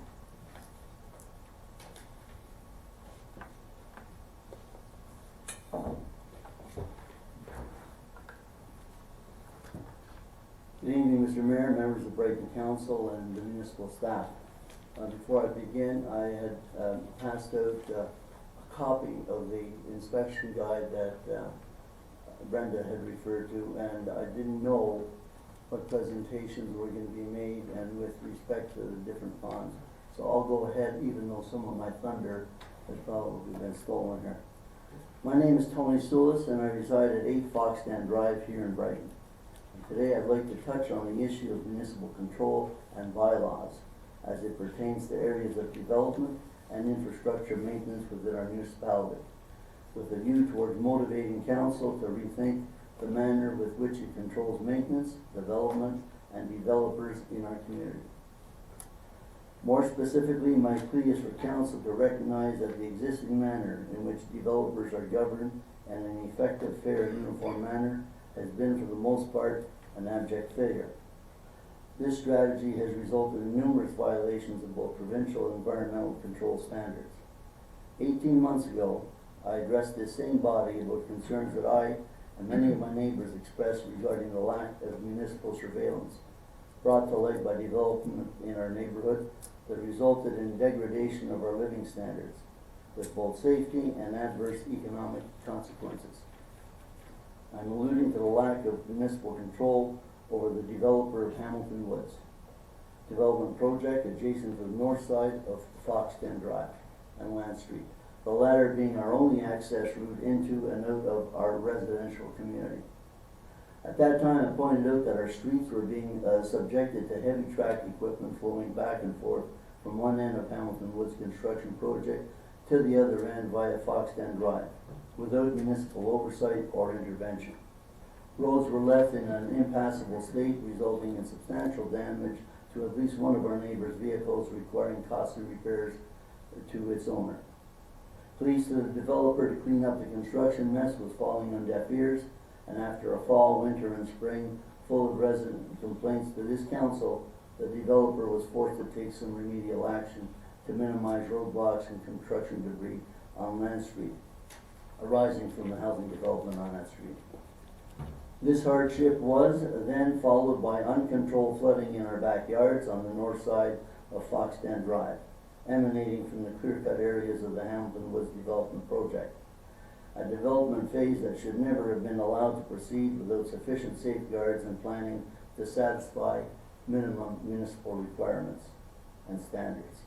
Standards and bylaws that did not and still do not exist in these offices to keep developers in check with mandatory provincial and acceptable industry development standards. You may recall that at a meeting held in these very chambers during the June-July timeframe, several delegations and many complaints were voiced before you about the absence of municipal surveillance and intervention regarding the non-compliant nature of the Hamilton Woods development. One of these presentations by a close neighbor focused on the lack of safety and security standards within the Hamilton Woods development project that imposed severe hardship on a family that may very well have resulted in harm or injury to their 2-year-old son, were he to wander into their backyard. A compromising safety situation that could have been avoided and averted had the developer made to follow standard industry practices, where no municipal laws were in place to enforce. At that time, I and council were assured by staff that while our complaints may have had some merit and posed some discomfort, everything was under full control by the staff's office. That the issue of developer-imposed hardship on our community was simply a small operational issue, and that a meeting by him with the developer would rectify any burden. Well, the staff-developer meeting never achieved the staff's intended outcome, and it took many more appearances by irate residents to convince council that the status quo wasn't working. In that regard, council passed a motion instructing the staff to seek out legal opinions as to what, if any, action could be taken by council to bring this developer into line with basic development standards.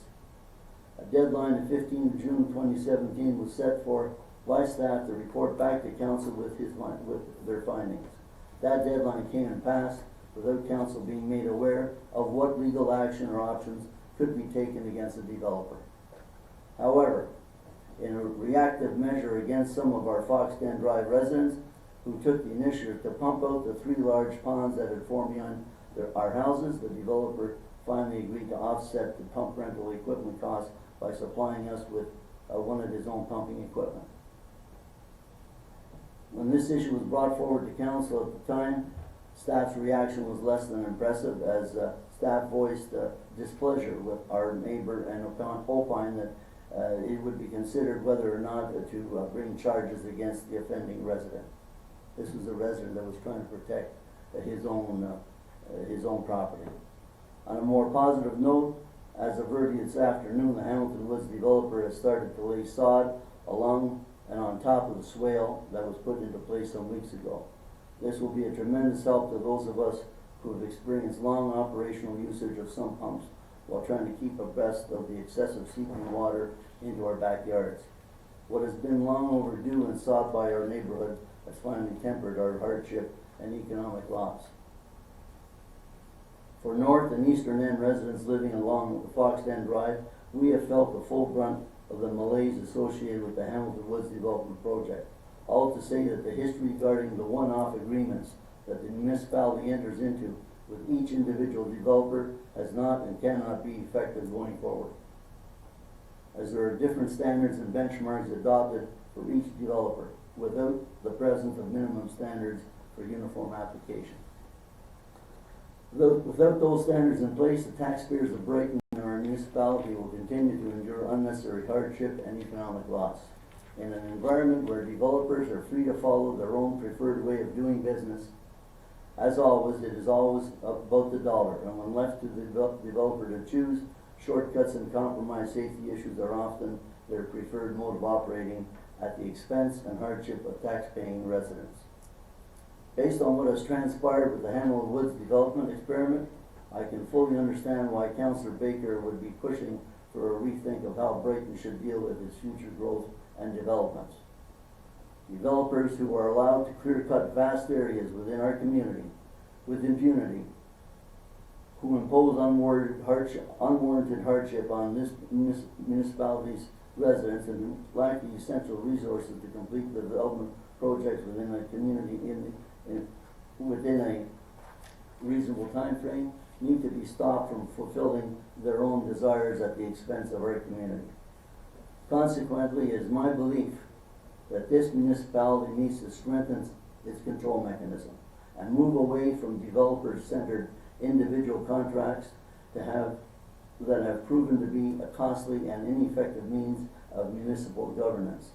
All developers, and without exception, need to be governed by one standard, so that all stakeholders are made aware of what is expected by this municipality and what the consequences are of non-compliance. I think we've seen and heard all about that today from different perspectives, but all amounting to the same thing. Where is the accountability? Our residents have been more than patient with development in this community at the municipal level, but we no longer want to hear excuses for why approved planning such as the Raglan Street East-West extension have been delayed from one season to the next, and from 1 year to the next, and to the next on your planning calendar. Surely Council is aware of the safety risk that continues to exist with respect to the single limited access route for Fox Den residents wanting to exit our community in an emergency. For that reason, we were anxiously expecting the completion of Raglan and Deerfield Streets, or both, to break out to the east, so that a known safety hazard could be properly addressed as a priority for this council. We still don't know what the latest holdup is and why it keeps being shelved at our expense. Nor do we want to hear that a developer is putting off previous phase-related commitments unless or until the municipality is prepared to come up with additional development sub-phase approvals or planning modifications to appease the developer, again, at our community's expense. We don't want to hear that a developer has taken upon himself to direct surface water into unapproved stormwater management areas that are not equipped or eligible to receive additional silt-laden water volumes from new development projects against provincial and environmental agency recommendations. Just Tony, for one moment there, if I can. That is the allotted time under delegation. Is council wishing to allow Mr. Sulis to proceed?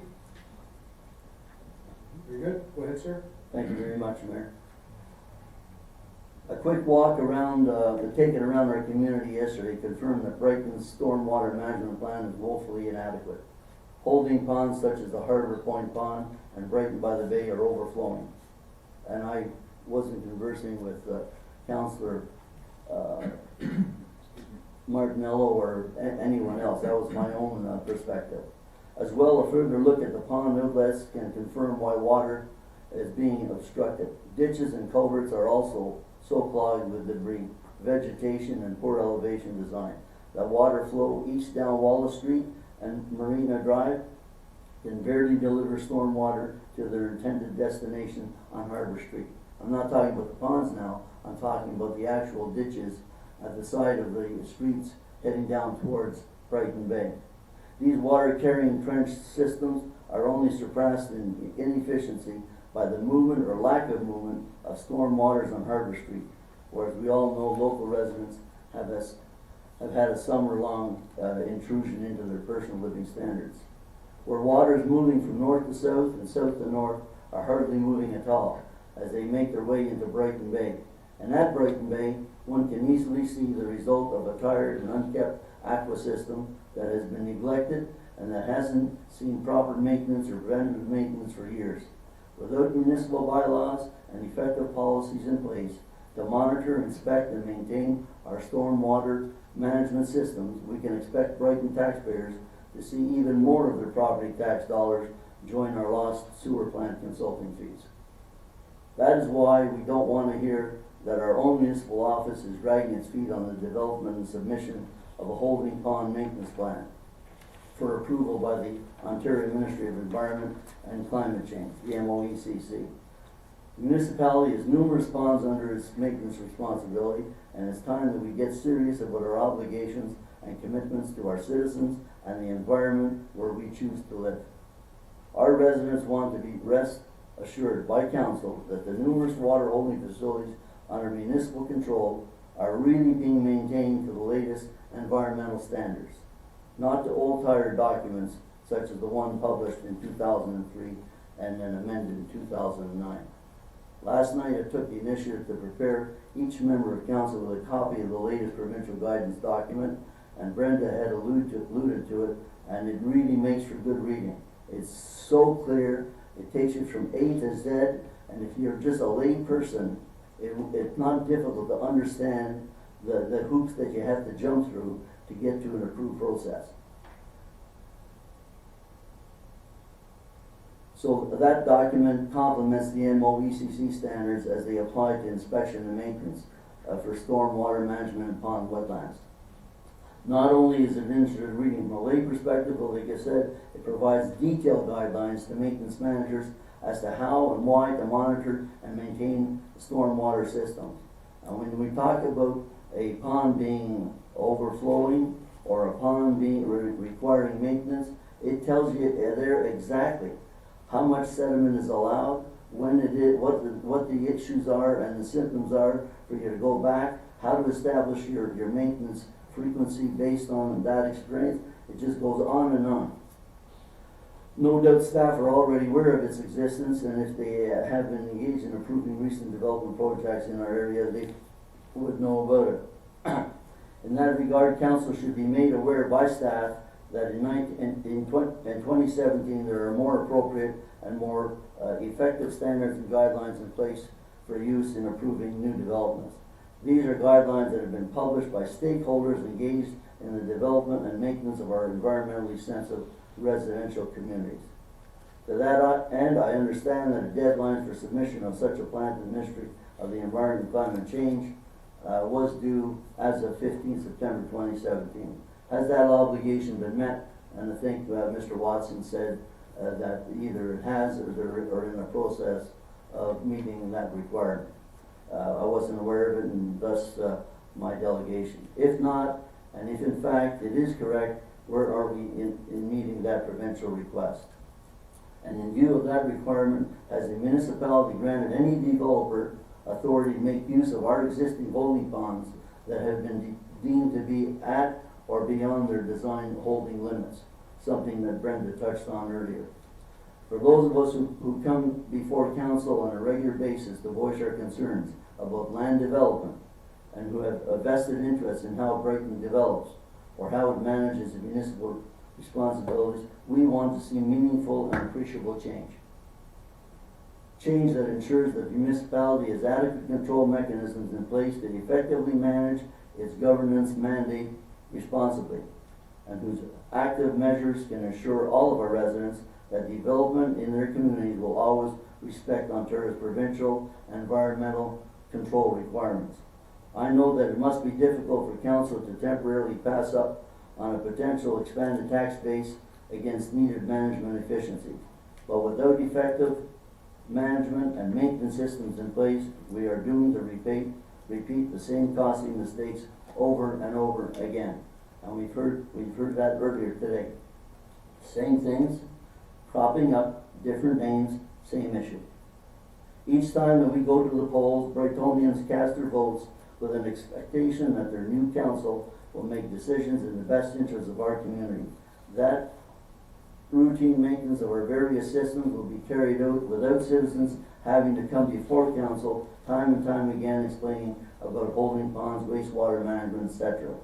We don't want to see any more short-term gain decisions taken at the expense of Brighton's extended long-term plan, or extended long-term pain, excuse me. On that note, once new sidewalks have been installed, it is really disheartening to see that the same new infrastructure is compromised by poor winter plowing practices after just one winter's use.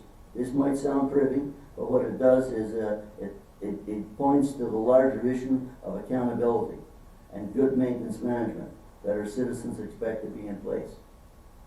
As well, once residents have been consulted and consensus views have been established, there's an expectation by the community that it will be carried forward by council's action, regardless of whether it's sewer plant design decisions or road repair choices and priorities.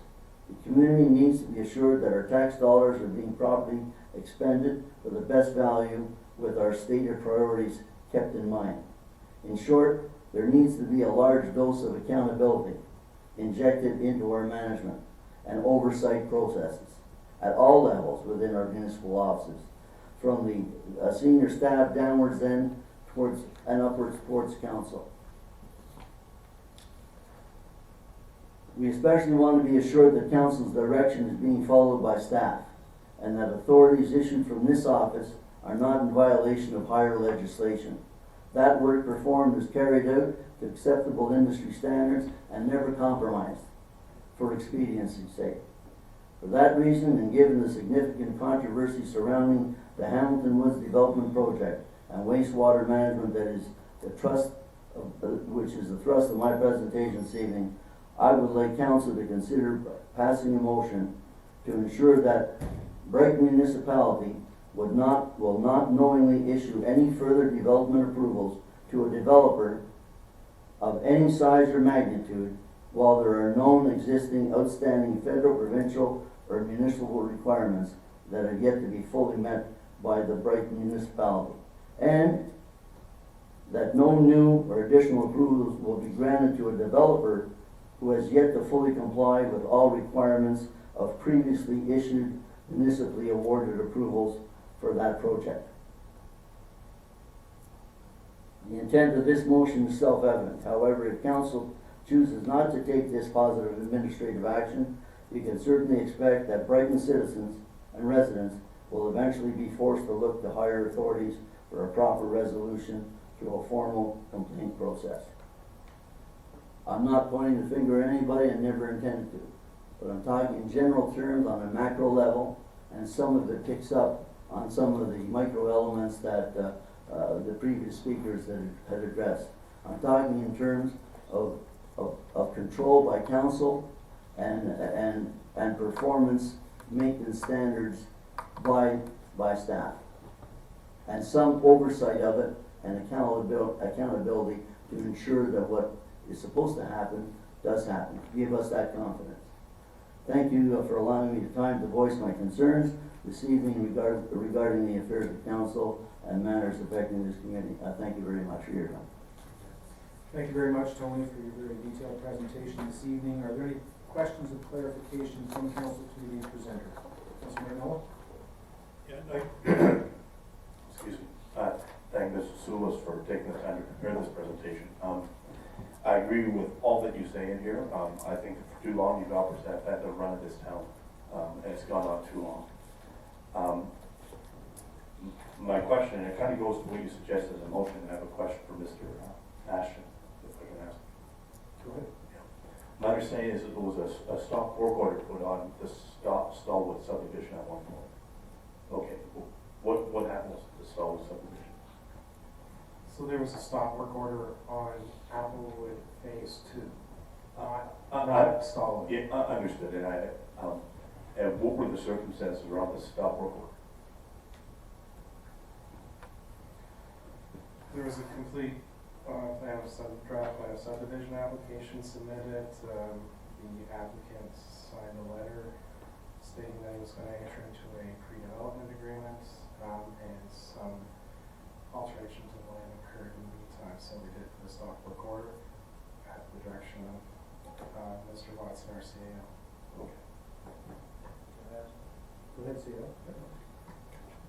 Just that was a new provision in our development agreements, partly discussing some of the things that you talked about in that, and you have to understand, we can't go backwards. Once if there's an agreement, we have to live by it. Every new one that comes forward, when they bring in their application for a subdivision, we are asking them to sign an agreement that says we will do nothing on that property until we have permission from the municipality. And that's what that alludes to. When was that? Can you answer that? A month ago? Leave that on the recording. Let me have it 6 weeks ago. Okay. Question, go ahead. So in the case of Hamilton Woods, with whatever agreements are in place right now, and what are the parallel circumstances with the case we were just talking about, could we, if this council decided to put a stop work order on Hamilton Woods subdivision until we find out exactly where the water is going, who's doing what, until all these MOECC issues are resolved, could we put what would stop us from putting a stop work order on we have no agreement to give us authority to do that. And I'm not sure of all these MOE outstanding issues that you talked about, because we've had the MOE down there probably 5 times. We've met with the MOE representative, I don't know how many times, and spoke with them on the phone and exchanged emails. There are not a huge amount of lingering issues down there. Is it going to be part of a new, of a maintenance plan in the future? Is there gonna be work there in the future? Absolutely. But let's not make more of this than it actually is. Question of clarification? Yeah, a question of clarification. So you're saying that nowhere within the law, if we don't have a subdivision agreement, we can't prevent the developer from doing things that would affect other people's property? Like, for instance, running stormwater into people's backyards? We don't have authority over that. That's a provincial issue. So we went through all this when we had all the parties in the room a couple weeks ago. We had the MOECC representative, our staff, and representatives of the Lower Trent Conservation Authority. We talked about everything that happened. We couldn't fix what's already happened. I mean, there was issues there, we all agree. But where we're at now and where we're moving forward, everybody was satisfied that there was no reason to try and go backwards to try and punish him. Nobody had a appetite for that who had authority. What they dealt with is they looked at what they had to deal with. The MOECC came in and said, oh, this has very little to do with our presentation. The MOECC came in and said, here's what we can do to make this permitted and make sure that it's following all the guidelines. And as a result of that, the MOECC gave Toll Redevelopments a permit for the stuff that's there right now. We have no control over it because we do not have a subdivision agreement this time. We're working on it. We tried to bring forward an agreement previously and it went nowhere. Go ahead. I'll follow on from this one. The agreement you tried to bring forward, was that to council or to the developer or to the MOECC or to? That was, I think in the summertime, that was entering into an agreement that would see him take all his risk of entering into that agreement, and also then at that point in time we could have constructed an agreement that would have said you're not going to do anything else on your property that municipal approval. But right now, moving forward, we are looking at hopefully getting, in November, having work coming back, perhaps a pre-servicing agreement if Lower Trent and our peer review engineer are in support of moving some of the development forward. It's still premature to say for sure, but at that point in time, perhaps we can get control of the rest of the subdivision. One other thing.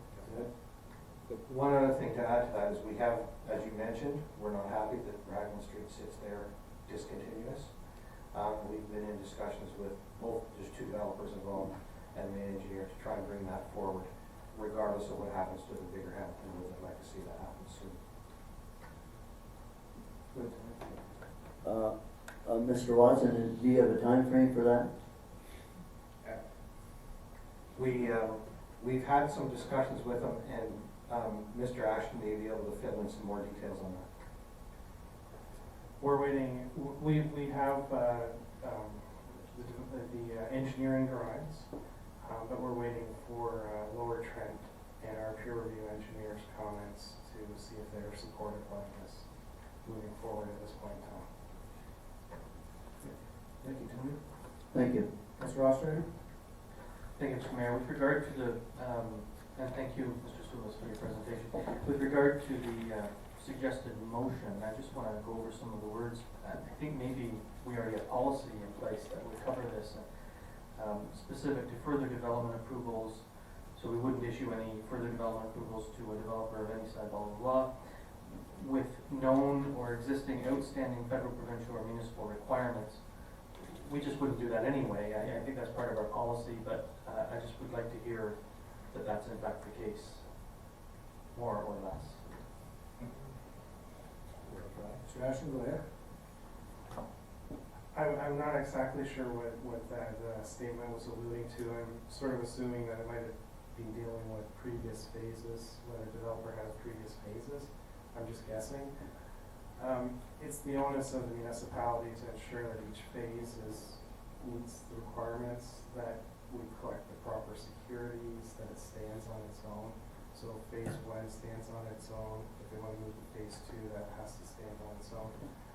I think over this, winter, we're hopeful that, we've already started putting into place a lot of pieces to provide that consistency of standards.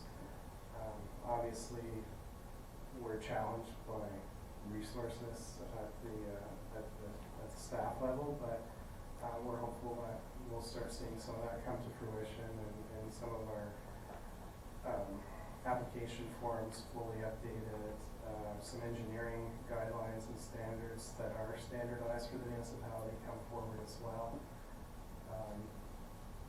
In the meantime, I guess, if a new application comes forward, we can always make sure as council that it would have a requirement for a pre-development agreement as part of the complete application as well. But we're moving to standardize all of that as time permits. And I think the other thing, as a council, we demonstrated recently with the Hamilton Woods development, there was a request to come forward for to enter into an agreement without the support of the documentation from the MOECC, which of course is provincial permission, and then this council denied it. So I think there's an appetite there to work towards things being done correctly. So, any other comments? Seeing none, 5.4 has been moved by Councillor Tadman, seconded by Deputy Mayor Vink. The delegation from Tony Soulis regarding Hamilton Woods development be received for information. All in favor? And that's carried.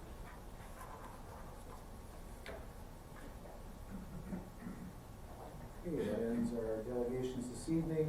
6.1 moved by Councillor Martinello, seconded by Councillor McMurray. The council now moves into the statutory public meeting pursuant to sections 34, 51, and 53 of the Planning Act, RSO 1990.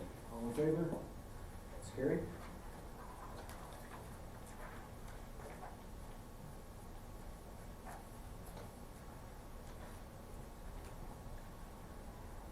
So we'll move on to item 6.2. This evening we have a public meeting regarding a requested amendment to the municipality's comprehensive zoning bylaw. The purpose of the first public meeting is to request comments on the proposed zoning bylaw amendment for the following application, which is file number Z16-2017. The owner, the last name is Phillips. The location is 20 Roslyn Drive in the municipality of Brighton. And Mr. Ashton, by what method and on what date was notice of this proposed bylaw given, please? Notice of this public meeting regarding the proposed zoning bylaw amendment was sent by first-class mail September 20th, 2017 to all property owners within 120 meters of the subject property. Notice was also circulated to all agencies required under the Planning Act. In addition, a signed notice was posted on the property. Thank you. Would you explain the purpose and reason for the proposed zoning bylaw amendment and what it would accomplish? Mr. Phillips has applied for an amendment to the municipality zoning bylaw to rezone the severed lands from consent application B25 2016. The severed lands are to be added to the lands municipally known as 20 Roslyn Drive, being in section 2, part lots 1 and 2 in the municipality of Brighton. This application is a condition of consent application B25 2016, which was granted May 8th, 2017. The severed lands are to be rezoned from future development to urban residential 1 to match the zoning of the lot that it is being added to. Very good. And at this point, does the applicant or agent wish to make any comments this evening? None being noted at this time. Are there persons present who have questions or comments regarding the proposed rezoning? Again, none being noted at this time. Any comments or questions coming forward from council? I know at the time there was some concern with respect, it was brought up with respect to the subdividers agreement, and is this lot within or outside of that subdividers agreement? I believe it's in the agreement. The phase 1? Correct? It's within phase 1. Okay. And there were some concerns brought forward at that time with respect to the retaining wall. Is there any information you can provide on that at all? I know it's not specific to this, but it's all part of the phase 1, and that was one of the concerns that was brought forward. So the retaining wall, after reviewing the actual subdivision agreement and consulting with the municipal solicitor. It was deemed to be a private issue that was between the landowner plus the developer. So there was one specific person that had brought forward these issues with relation to her specific property. It's my understanding that she had been having her solicitor had been in discussions with his solicitor, but as it is a private matter, Okay. I'm not sure. Fair enough. So, thank you. Any other comments or questions from council? Seeing none, are there any questions for the last opportunity for the applicant? Again, I don't believe anyone's here, none being noted. And any comments yourself, final comments? No. Okay. So item 6.2 has been moved by Councillor Tadman, seconded by Councillor Ostrander. Council received a report dated October 10, 2017 regarding 20 Roslyn Drive zoning amendment application Z17 in bracket Phillips. The council enacts a bylaw to rezone certain lands being added to the lands municipally known as 20 Roslyn Drive, being Part 1 of 39R 9723, concession to Part Lot 1 in the municipality of Brighton from future development zone to urban residential R1 zone. Any further comment? Seeing none, all in favor? That's carried. Thank you.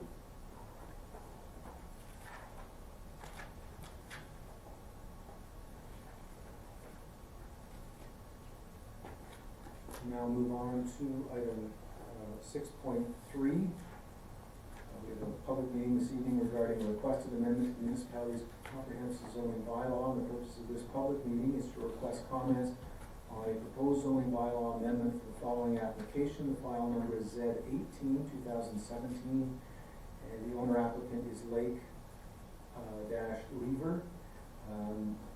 Location is 234 Rush Road in the municipality of Brighton. And again, Mr. Ashton, by what method and on what date was notice of this proposed bylaw given, please? Notice of this public meeting regarding the proposed zoning bylaw amendment was sent first class mail September 20th, 2017 to all property owners within 120 meters of the property. Notice was also circulated to all agencies required under the Planning Act. In addition, a signed notice was posted on the property.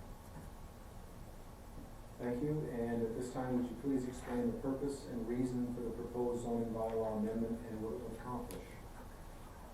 So Darren Lever has applied for an amendment to the town zoning bylaw to rezone lands at 234 Rush Road.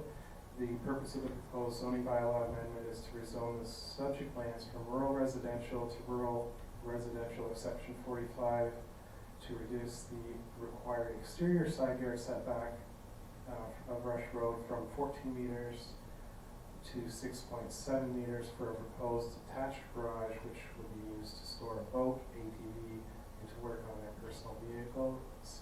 Mr. Lever has considered building the garage in the rear yard setback. However, the well is in the rear yard in addition to the propane tank.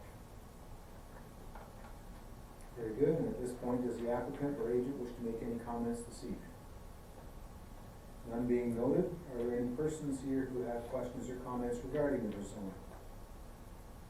Again, none being noted, are there any questions or comments regarding the proposed rezoning from members of council?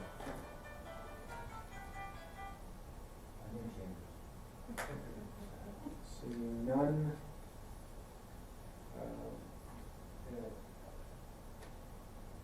Mr. Ashton, just for the record here, you're satisfied with this, the way it's been presented? Yes. Thank you. Final opportunity for the applicant or agent to make any comment. None again being noted. And Mr. Ashton, any final comments yourself? No. Thank you. So item 6.3 has been moved by Councillor Ostrander, seconded by Councillor Tadman, that council received a report dated October 10, 2017 regarding 234 Rush Road zoning amendment application Z17 in bracket Lake Lever.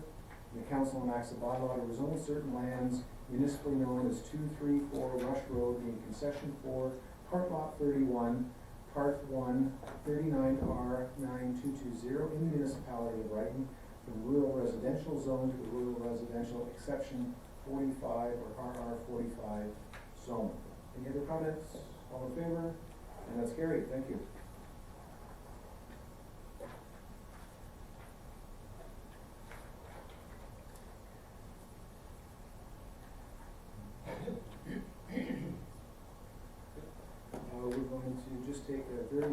recess for a few moments. We have a couple of battery issues that our clerk needs to deal with. So just take a couple of quick recess at 8:30 p.m.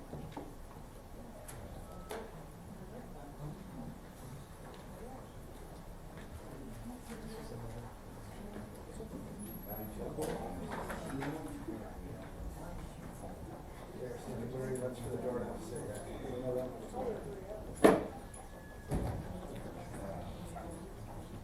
One pup there.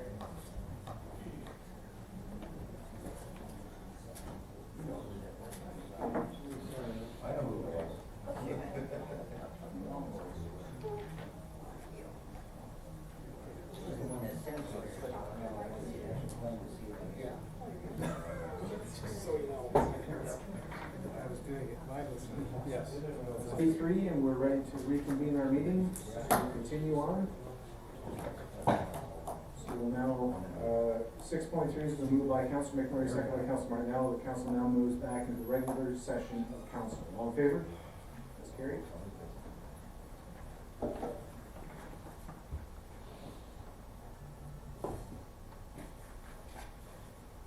we'll now move on to item 7, and I'll ask Mr. Ashton, is there any additional information you wish to provide on this report for us this evening?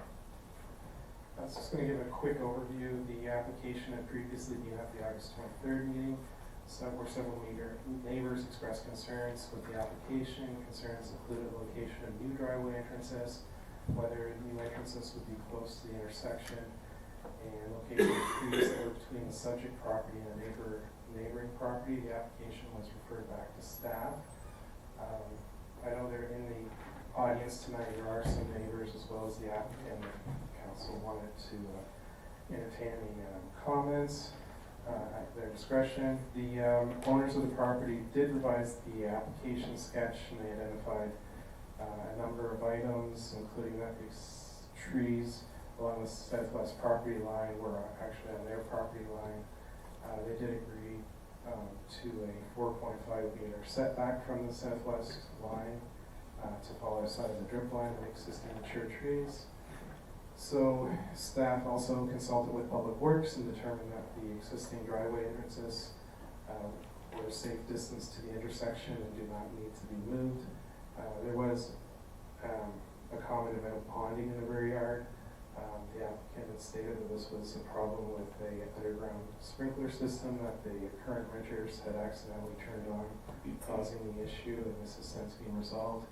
So as part of the report, we did identify some key facts that this might be what the property at the end of the day might have been called a double lot. Mature trees along the southwest property line are on the applicant's property. The proposed 4.5-meter setback to the southwest property line provides an increased buffer for the neighbors and the mature trees than what is currently allowed. Water issues that were referenced during the public meeting were caused by damaged underground sprinkler system. The existing driveway loops the property from Division Street south to Butler and will be split into 2 separate driveways for the new lots. Therefore, no new entrances will be created. These existing driveways have been reviewed by Public Works and are a safe distance from the intersection. The proposed severed and retained lots are a similar size to the lots found along Division Street South and larger than required in the urban residential zone. So at this point, are you satisfied with the revisions that have been brought back to you? Yes. Okay. Comments, questions coming forward from members of council? Councilor Bacon? Thank you, Mayor. So when I reviewed this sketch, it just proves to me that how awful the mandated infilling policies of the provincial government are, and this is a perfect example of poor planning. And I think this intersection is a very busy intersection, and I don't believe that entrance that's being referred to is used, if at all. It's the other entrance that's used, maybe. So I will not be supporting this. Councilor McMurray, go ahead. Thanks, Mayor. My impression is there's only one entranceway, am I correct? So there's There's one entrance off Butler Street, right? You said there's a split entrance? So the driveway is shown in the sketch.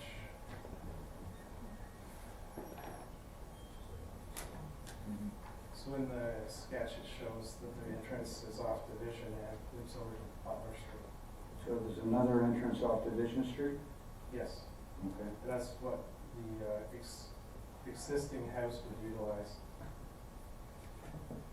You know, I had concerns during the last one because the two entrances were closer to the corner and they were both on Butler Street, but I don't have a problem if one's on Division and one's on Butler. So I think they're far enough from the corner that they won't cause too many problems with the intersection. Any other comments, questions coming forward? With the lot size, help me understand, am I correct, is there a 40% maximum lot coverage? Would that apply to this lot also as far as all new buildings to the site? Yes. So if in fact, and I don't have the numbers there, but this lot size being proposed, so then if the maximum coverage would be 40%, that's nothing out of the normal, correct? Correct. Very good, thank you. Councilor Ostrander? Thank you, Mr. Mayor. It's my understanding we need to rezone the existing, the retained, I guess we call it the retained portion, because of course the front yard would become the side yard, and the two side yards would become the front and backyard as we think of them conventionally in order to configure with our zoning policies. Is that true? Yes. And so the side yard to the west is the one that encroaches, currently with the deck, is the one that encroaches or comes close to the proposed severance. How close is it? So it's, or how close will it be? so when you're looking at Division, the house from Division Street, if you're facing it from Division Street, and you see the 29, it's that setback, which has to be recognized from 7.5 meters to 7 meters. And so for a rear yard setback. Right, so but in the current rear yard, in the current backyard, where I see the new proposed lot line, how close is the house to the severed lot? Or how close will the house be to the proposed severed lot? Yeah, so that would meet the minimum requirement, which I believe is 2 meters. So it is the minimum requirement? Yes. Thank you. Okay. Anyone else? So I'll read the motion that I have, moved by Councillor Tadman, seconded by Deputy Mayor Ving. The council received the report dated October 10, 2017 regarding consent application B013 in bracket Wiesma, and that council, the municipality of Brighton grant provisional consent. Excuse me, sorry, are we allowed to speak? Not as a rule, no. Because Not as a rule, no. There is question period at the end of the meeting or citizens comment. Okay. That the council of the municipality of Brighton grant provisional consent to an application B13 2017, subject to the following conditions. Item 1, the proposed new lot be rezoned from residential R1 to residential 1 exception. Item A, to restrict the height of the dwelling unit to a single story. And B, to increase the interior side yard setback on the west side of the severed lot from the required 1.2 to 4.5 meters. That the retained lot be rezoned from residential R1 to residential 1 exception to reduce the rear yard setback from 7.5 meters to 7 meters for the existing dwelling. Item 3, that the applicant dedicates by deed sufficient land to the satisfaction of the municipality adjacent to Butler Street to provide for a safe municipal right-of-way.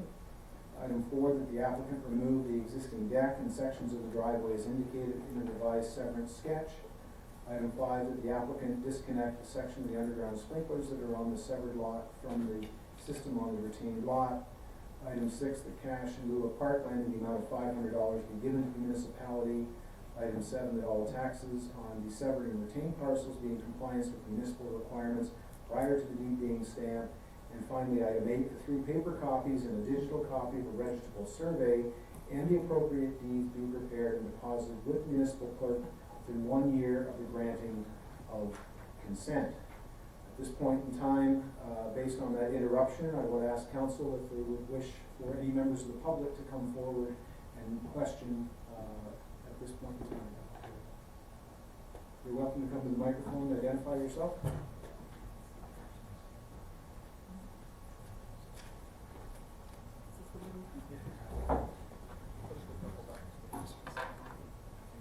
Hi, I'm Stacy Martin and I live at 1 Lucas Court, and so my backyard butts up against the proposed severed lot. I've already spoke once, previously on August 25th, but I do feel like I need to repeat some of the concerns. So this is a mature residential neighborhood, as Councillor Baker just mentioned, and all of the lots on Division Street and Lucas Court back up to each other. The proposed severed lot will now put a house in between the two backyards, and I feel that I have just as much right to continue to have that privacy between the two backyards to keep the homes separated. The concern around the stop sign is one issue. That driveway is close to that four-way stop. As everyone knows, people do not stop at that four-way stop. In addition, if you are traveling eastbound on Butler Street West, there is a hydro pole, a mailbox, and a Bell communications box that are all blocking the sight line of that driveway. In addition,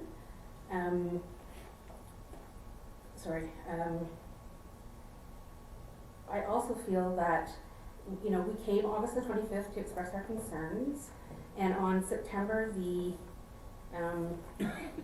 21st, that house and that lot went up for sale. They did not wait until this process had been completed, and I feel that the current owner of that home has never lived there, has never contributed to the community in such a way that, he's rented out the home the entire time, and now is proposing to build a lot, and both properties are up for sale.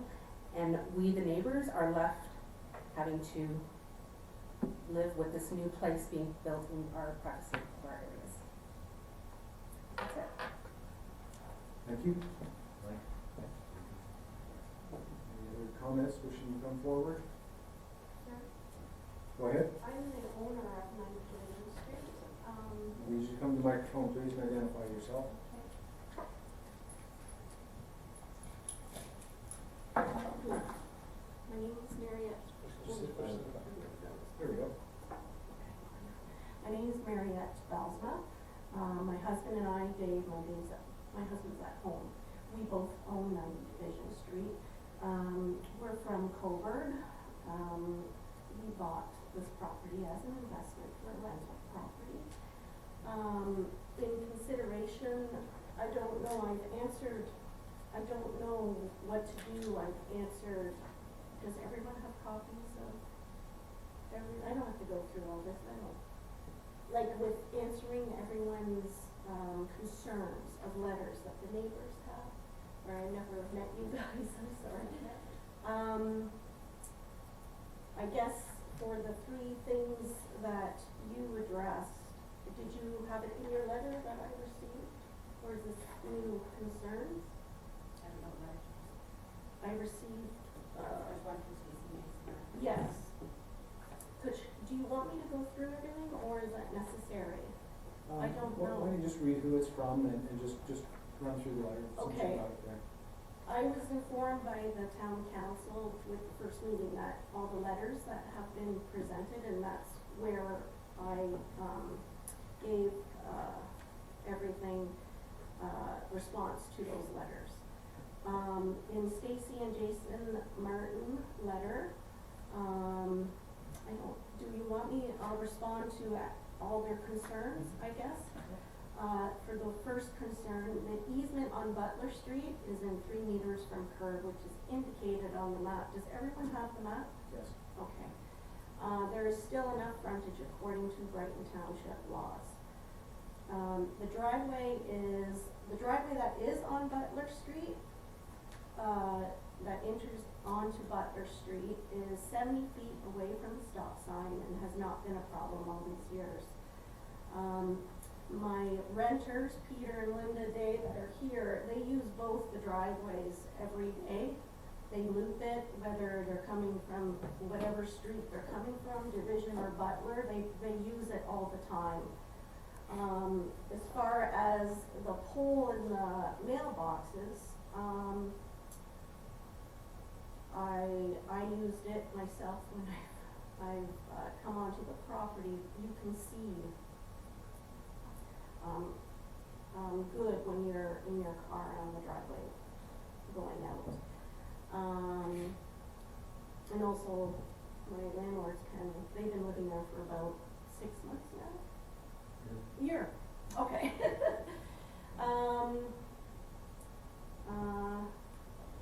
When the lot is severed, Breton Township will inform us to the new lot regulations for the driveway. If we have enough room, to move it over if we need to, but I guess all the concerns have been addressed as far as the regulations. The street traffic and the four-way stop is not a valid safety concern because I think that's just called defensive driving when you're pulling out of the driveway. Number 2, when the severance goes through, the deck will be taken down. It's a small deck, and it will be taken down. According to number 3 is according to the Brighton Township bylaws, we have more than enough room, and everyone who owns property will be able to make their backyards private by fence and trees. The neighborhood, the lot that we are severing actually blends well nicely to the neighborhood.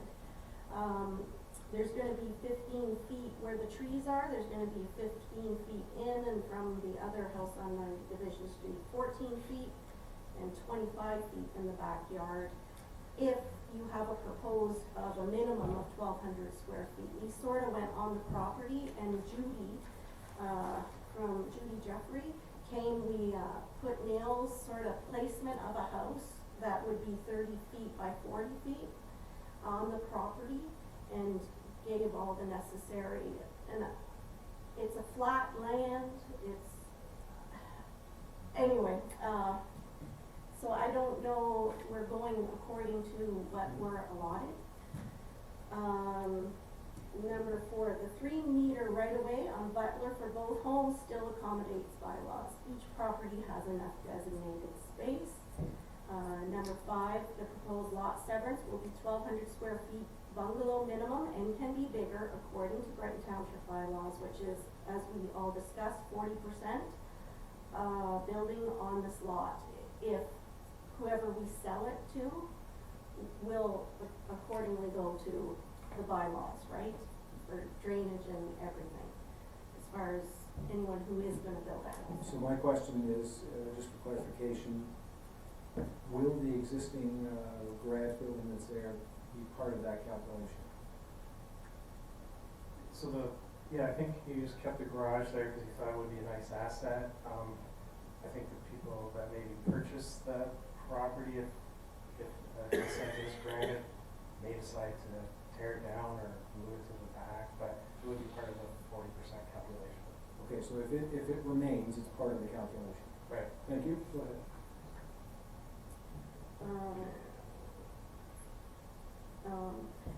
Everyone who lives in this neighborhood still can create their own privacy. Number 6, we will not be removing the trees. Whoever builds on the property has enough room to go 15 feet from property line to build a house. The trees right now, according to the stakes of the survey that was done, they're actually 3 inches on our property line, the trunks. As per now, there's no really tree bylaw in Brighton, and it's not that I would like to see the trees stay there, and we've accommodated that by agreeing to whoever does build on this property that 15 feet can, where the foundation of the house from the property line.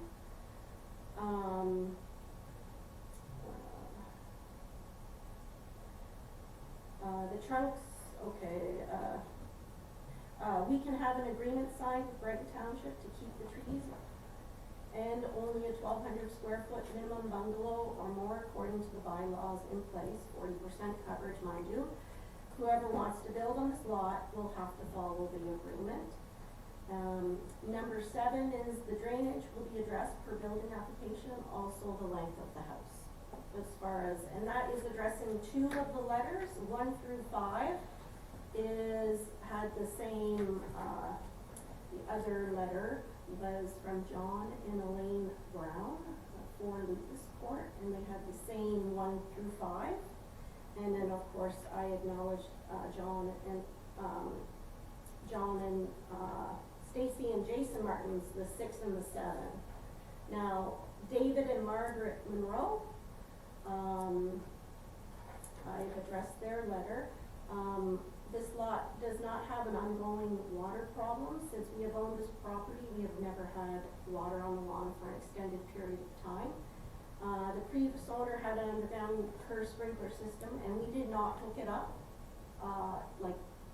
hook it up in the spring. So what ended up happening is the previous owner, the way they hooked it up was when you use the outside hose, all the water goes into the sprinkler systems, and I guess there's a damaged head, and that's when the water at one point did accumulate in one spot while Peter and Linda Day were living there, and he realized that when he washed his cars, that was the reason behind that.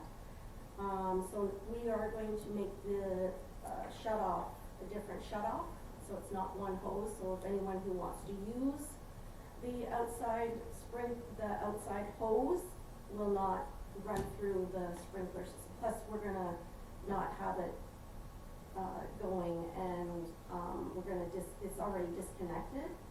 So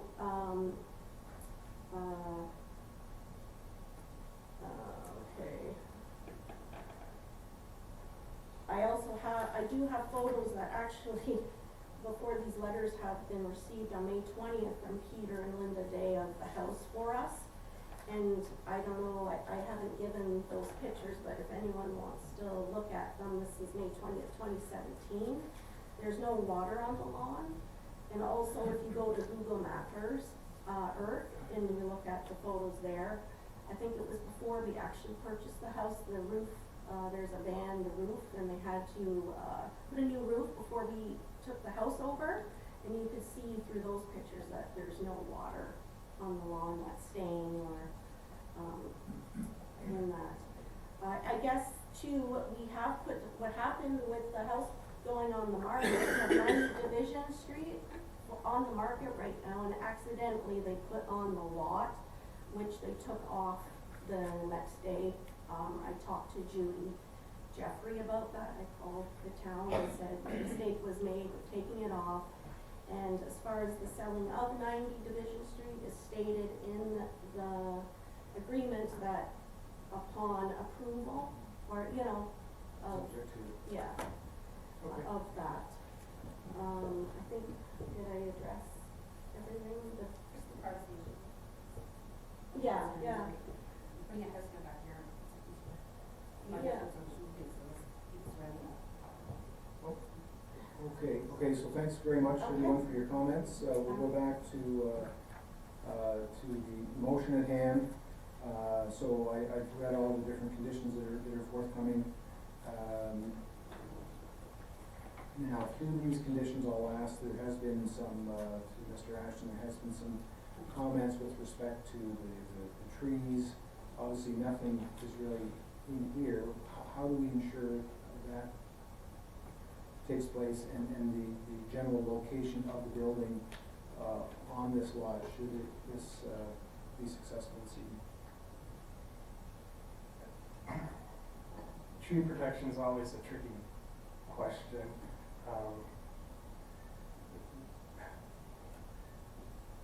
The only reason I bring it forward, it's been mentioned several times this evening. So I know. what assurances are there out there that we can at least temporarily do something? I'm sorry, I'm trying to think of what actually is enforceable by, as opposed to what is nice, sort of thing. They could, perhaps we could register something on agreement, like a letter of undertaking that could be assigned to the property, that they wouldn't cut down the trees. A unless obviously it was extenuating circumstances, they had a Yeah. storm and one broken half. or- Yeah. Any other comments, questions coming forward? I'd really like to get back to the meeting. I think we're a little late on comments from the public. Unless council endeavors to allow more comments. She mentioned my name in her affidavit, Mr. and Mrs. Brown, and I'd like to, I haven't been sitting here since 6:45 to say nothing. I would allow people to speak further. Come forward, sir. I certainly do have something to say.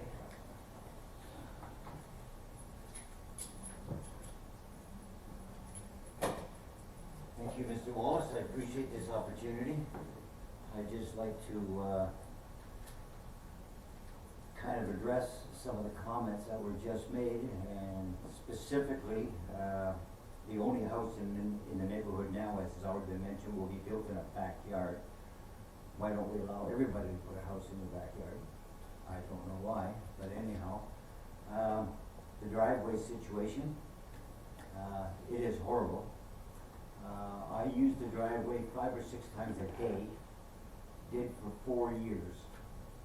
It is a nightmare getting in and out of that driveway. As you know, on Butler Street, there is a fence erected by the town that goes right down between Lucas and Megan. It is put there by you.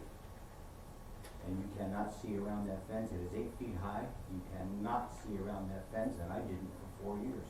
And I used that driveway. I worked for Mr. Groves that owned that house and business, and I drove truck for him. And that's where I parked it at night, and that's where I picked it up in the morning, 4 or 5 trips through the day for supplies. And it was a nightmare getting in and out of there. The mailbox stands over 6 feet high. If you're in a normal car, if you're in a pickup truck, you're in a van, I would presume when you get out past the garage, yes, you can see over top of that mailbox. If you're in a normal car, if you're this high off the roadway, trust me, you don't see anything coming down Butler, and they do go through that stop street. I live there, number 4 Lucas Court. I watch them every day when I walk my dogs. They just slow down to about 10, do the quick head shake, and keep going right through. I'm surprised something hasn't happened there yet. So I personally, myself and my wife, are not happy about one house being built in a backyard. I know it's a dangerous driveway. I used it for 4 years. And I don't personally think it should be there. That's all I have to say. Thank you. Any thoughts or comments coming forward from council? Councilor McMurray. Thanks, Mayor. Could you tell me which photograph represents the trees on the west boundary?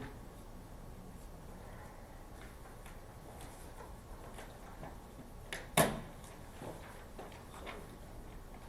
think we're looking at number 7, if I'm correct. At least that's where the, I see what would be the garage building. They look like white spruce or something like that, right? Yeah, they're taller. The conifers anyway. Yeah. There's 9 of them. That is all. And they provide complete privacy. So I think we're noting the trees in photographs that I'm looking at in number 2, 4, and 5.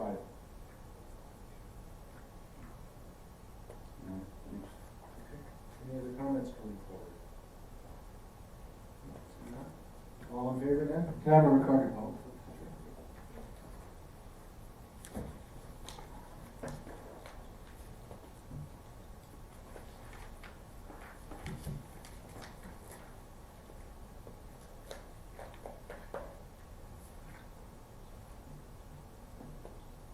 Councillor Stephen Baker? No.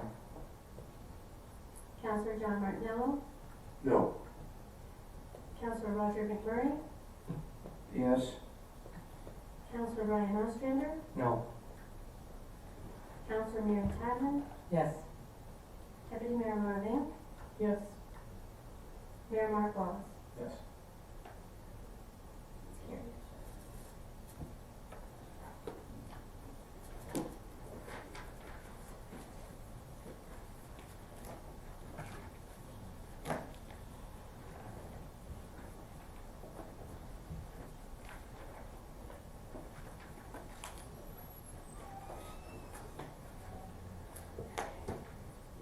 so now we'll move on to item 7.2, and I'll just allow you to make some comments on that for us.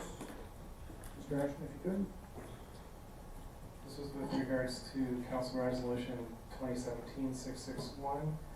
It was a delegation to council by R. McDonald, and during the delegation there was discussion about whether R. McDonald could receive permission to have her dwelling constructed on lands located along Land Street, part of Hamilton Woods subdivision. And it is staff's understanding that Mrs. McDonald has some form of agreement with Tony Developments for the construction of a residential dwelling on Land Street. And that the dwelling is to be completed at some point in time in 2018. Staff is not in a position to guarantee when the stormwater management plan will be completed to the satisfaction of the municipality, and therefore does not recommend any development of a lot independent of the ongoing process currently underway. Okay. So moved by Councilor Martinello, second by Councilor Baker. The council received the report dated October 10, 2017 regarding Council Resolution 2017-661. And again, based on your recommendation this evening then, as we heard from Mr. Sulis, this is another opportunity and indication where both council and staff are not allowing things to move forward without the appropriate approvals. Yes. Any comments coming forward? Councilor Martinello? Just to confirm, so have Toby and McDonald been informed of this? I've had discussions with both of them independently. Okay. You can ask one more question, and it goes to what Ms. Wall said, this is a prohibition on them, so that we're not gonna find out 2 weeks from now, or whatever, that there's building going on there because we don't have a pre-servicing agreement or whatever, that it's, you know, on their property, we can't do anything about it. This is a prohibition that says you can't build there. Is that correct? They'd have to get permission, they'd have to get a building permit, which would require, yeah, so you Okay. can't issue a building permit. Understood. Seeing nothing further then, all in favor? It's carried.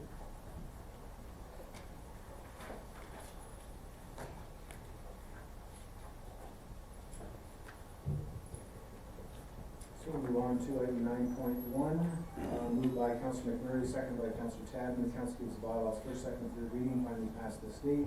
Being a bylaw under the provisions of Section 34 of the Planning Act, RSO 1990, to amend bylaw number 140-2002, is otherwise amended of the Corporation Municipality of Brighton as it applies to lands located in Part Lot 1 in Section 2, being Part 1 in Registered Plan 39R9723, municipally known as 20 Roslyn Drive, Municipality of Brighton, County of Northumberland, to change the zone from future development zones to urban residential 1 zone.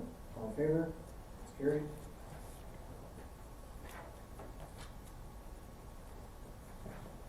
Item 9.2, moved by Councilor McMurray, second by Councilor Ostrander. Council gives the bylaws first, second, and third reading, finally passed this date. Being a bylaw under the provisions of Section 34 of the Planning Act, RSO 1990, to amend bylaw number 140-2002, is otherwise amended of the Corporation Municipality of Brighton as applies to lands located in part of Lot 31, Concession 4, Part 1, and Registered Plan 39R9220, known municipally as 234 Rush Road, in the Municipality of Brighton, the County of Northumberland, to change the zone from rural residential zone to the rural residential 45 zone. All in favor? That's carried.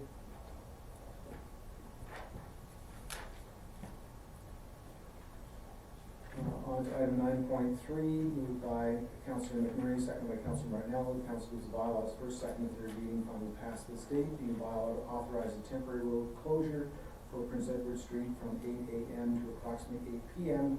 Friday, October 13, 2017. Just a quick update on the reason behind that. That is for CN work that came to us at the last minute, so that's why we're adding it to the agenda. Very good. We normally would do that. So just general repair work. Thank you. Seeing nothing further, all in favor? It's carried.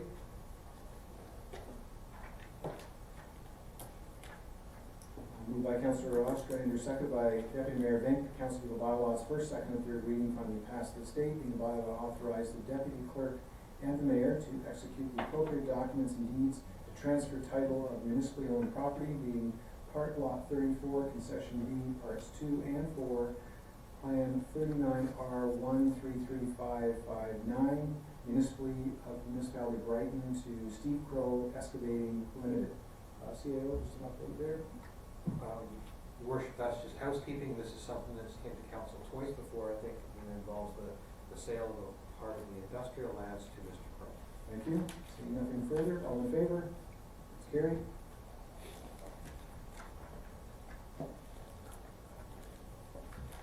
And at this point, we will move through to question period. If there's anything forward from the residents that are remaining here.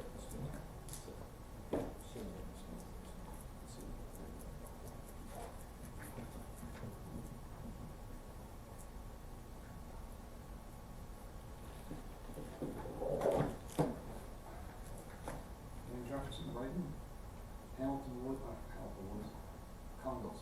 I'll ask some questions. Anybody wants to vacate? And what I'll do, I'll turn the floor over to the deputy mayor.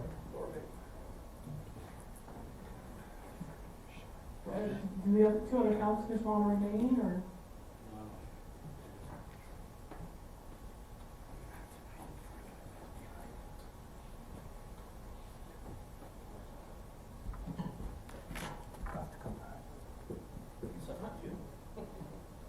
Go ahead, Lynn.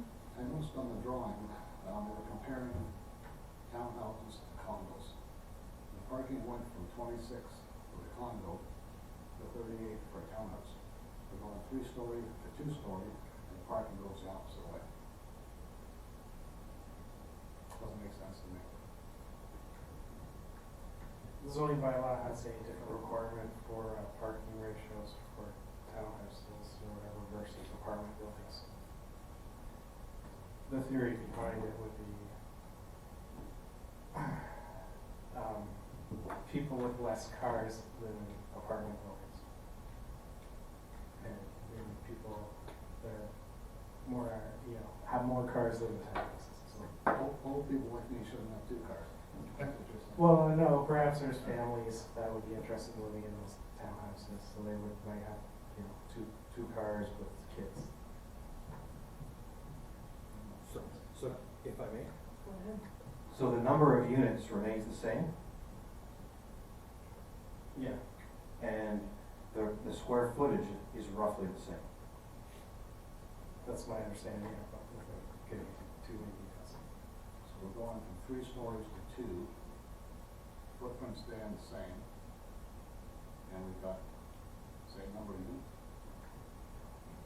I don't have my zoning bylaw in front of me, so I can't recite every part of the zoning bylaw, but I'd be happy to provide that to you, although it is online. Something that seems like a kill to me. According, if I may, according to the statistics here, he's indicating that the building footprint for the 2 A's, which are the condos, is 891.5 square meters. And the townhouse version is 882.2 square meters, so it's 70 square meters less roughly, or 10 square meters less, sorry. I would have to presume the difference would be the common areas that a condo would have, opposed to a townhouse wouldn't have the common building areas, I suppose. Elevator shaft. I just like to know why. Me. I'd be happy to give you a more detailed answer when I get my zoning bylaw open. I had a question on the flow of water comes north to south. I know they say they're gonna force this water into a hole in the ground, call it catch basin, whatever you want. And how do you take the water out of the park and make it come to one spot? If I heard correctly, they were going to put a storm, a catch basin on the north end of the property where the water came off the park and entered the property. And then what he's showing here, because that was something that was brought up originally, and it appears to me as they're showing on either side of the building a swale, one would be through the parking lot and one would be through the landscaped area, that I suspect would intermittently have storm catch basins in it to conduct the water away. Right. So coming off the property line, north, south, how do you catch that water, force it into that? I mean, we're at very preliminary stages, so we really don't have a detailed analysis of it, but from what he said, that appears to be what they're shooting for. Deputy Mayor, if I may, that would be up to the developer to to come up with those plans, correct? Well, he would have to conform to, you know, standard practice and he would, in the Drainage Act, so he would, you know. But he would come up with the plans and the municipality would say yea or nay to Yes, those plans. yeah. Thank you. And as we've heard, there'll be lots of drainage issues, doesn't matter if it's there or somewhere else in town. That being said, the stormwater master plan, does this property get covered by the current stormwater master plan? No, the stormwater master plan is a bit of a misnomer when you start thinking about it being a global device that we can touch on every piece of the municipality and collect the water. The master plan that we have now only deals with the ponds and the water that contributes to the ponds in the development. So I think there's 5 ponds and it talks about each of the ponds in the contributory area. So this, in the old part of town, would not be subject to that report. And then it goes back to the height issue again. Where does this measurement take place when they say, you know, it's above or below the maximum? I mean, there's so based on my information, it's a 2-meter difference between north and south. So zoning bylaw has an explicit definition of how you calculate height in the game. I'll make a note, and I'll people have to forward that to you as well tomorrow. And again, point I want to make there, I couldn't address it when the consultant was here, but we did, I met with the consultant along with the Gibbs, that's what they were referring to. They emphatically said it was 1 meter elevation drop, and during our meeting, we gave them some information that they had previously gave us, but forgot to actually say down the center is 2 meters. So there's a difference there. And they still haven't addressed that in this plan to me. They keep saying 1 meter, that's corner to corner on the east side of the road. Again, just information. Thanks. Getting on there, huh?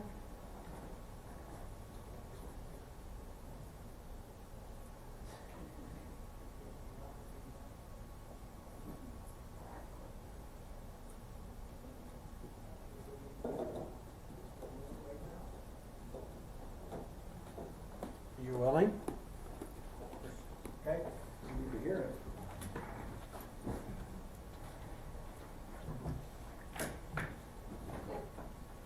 Okay, are there any other questions coming forward?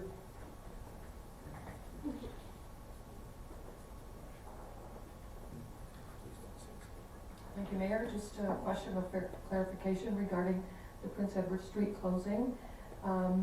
Are you talking only the railroad area between, say, Richardson and Lyons? I wasn't in communication with the railroad, but I can tell you typically the railroad goes about 10 meters in each direction. Yeah. And it affects their. It's just, I'm south of the tracks. I have a business that I pay commercial rate taxes on. I need to notify my clients if they can't cross, or to offer them alternate routes to get to the other side. So if it's just Richardson to Lyons, which would work, I can certainly, you know, give them advance notice to go around the loop. But if it's whole Prince Edward Street, I have to kind of come up with another plan. I'm assuming. Can I suggest you contact Richard in the morning? Richard Yes, Sparman? I can give him a call or send an email. And then express exactly what your concern is, and then let him talk to the railway to make sure that they. It's just work. that area, yeah, that's fine, Yeah. that would be fine, thank you. Any other comments? Do you have a question? Go ahead.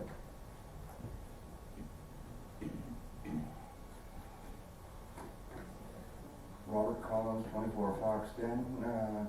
I've heard a few people complain about the water and whatever else from Hamilton Woods tonight. As of the rainfall yesterday, I took a picture out of my backyard, and now where Monarch is going to be beside my house, the water filled up quite fast, about a 4-foot wide by 4-foot deep ditch, and 25 minutes later everything was gone. So the drainage system that Stephen Toby put in from basically from Ontario Street down to Lance, it worked. It had a few washouts of on his property where the soil had dropped. He was back at 7 o'clock this morning, filled them in. 1 o'clock this afternoon, he had I don't know what company came in with grass, but I got a 12-foot section of grass at the back of my place now, and I'm just concerned, who's gonna cut it? That's about it. No, I said, one other question from Stephen here. I understand, just a few seconds ago, just that last month, a couple came in there looking for what they had to do for flipping over to get a building permit for Lance. And I know the last house on Toby, when he had, 8 houses to put in, Toby cleaned up the property beside it, and let's say it's ready to go forward, it's already serviced. Is that the property that might be going to McDonald to put a house in? I'm just curious. Mr. Ashton, go ahead. Okay, so yeah, that was part of the report to council with regards to their resolution 2017-661. I believe that probably is the area that will become a lot that's intended for Mrs. McDonald, but that'll be subject to larger approvals, so. Yes, well, that's okay, it's just curious. So that particular area right now is still all part of the larger block, it's not on the registered plan, so that is one of the reasons why staff are not in a position to suggest to council that they can allow a permit to be issued on. Well, I know that, it was just So even wondering. though the appearance of it would be as though it could, it currently does not exist on paper. Well, I was kind of, let's say surprised, I didn't think, I thought it was gonna be Toby Homes, I didn't know McDonald, And for clarification, the individual who is mentioned in this report is Rhonda McDonald, who is a lady from Newcastle, or wherever she lives, coming here. This is not to be confused with McDonald Homes. Oh, okay, Okay, just for clarification. That's what I was saying, Yeah. okay. I had McDonald Homes across the street from me. Okay, thank you very much. Okay. Any other comments coming forward? Councillor Baker? Thank you, Mayor. So for council's consideration, when Mayor Wallace and Councilor McMurray and myself were in the back during the residents' questions about the Proctor Park, I initiated a conversation and I'm asking for your indulgence. Let me say first, everybody has a right to free speech and has a right to have their say. But I think some of our delegations recently have become more than delegations. And I think they're getting out of hand. We're hearing the same information over and over again. And I think we need to have a discussion at some point of what actually a delegation is. That's all I have to say. Okay, good. Okay, so we'll leave it at that then, seeing nothing further. Item 12.1, moved by Councillor Tadman, second by Councillor Ostrander. Council gives bylaws first, second, third reading, finally pass this date, confirm the proceedings of the council municipalities regular meeting held on October the 10th, 2017. All in favor? That's carried. And finally, 13.1, moved by Deputy Mayor Vince, seconded by Councillor Ostrander, with the council meeting held October 10, 2017, be adjourned at 9:17 p.m. All in favor? And that's carried. Thank you. Turn your microphones off, please.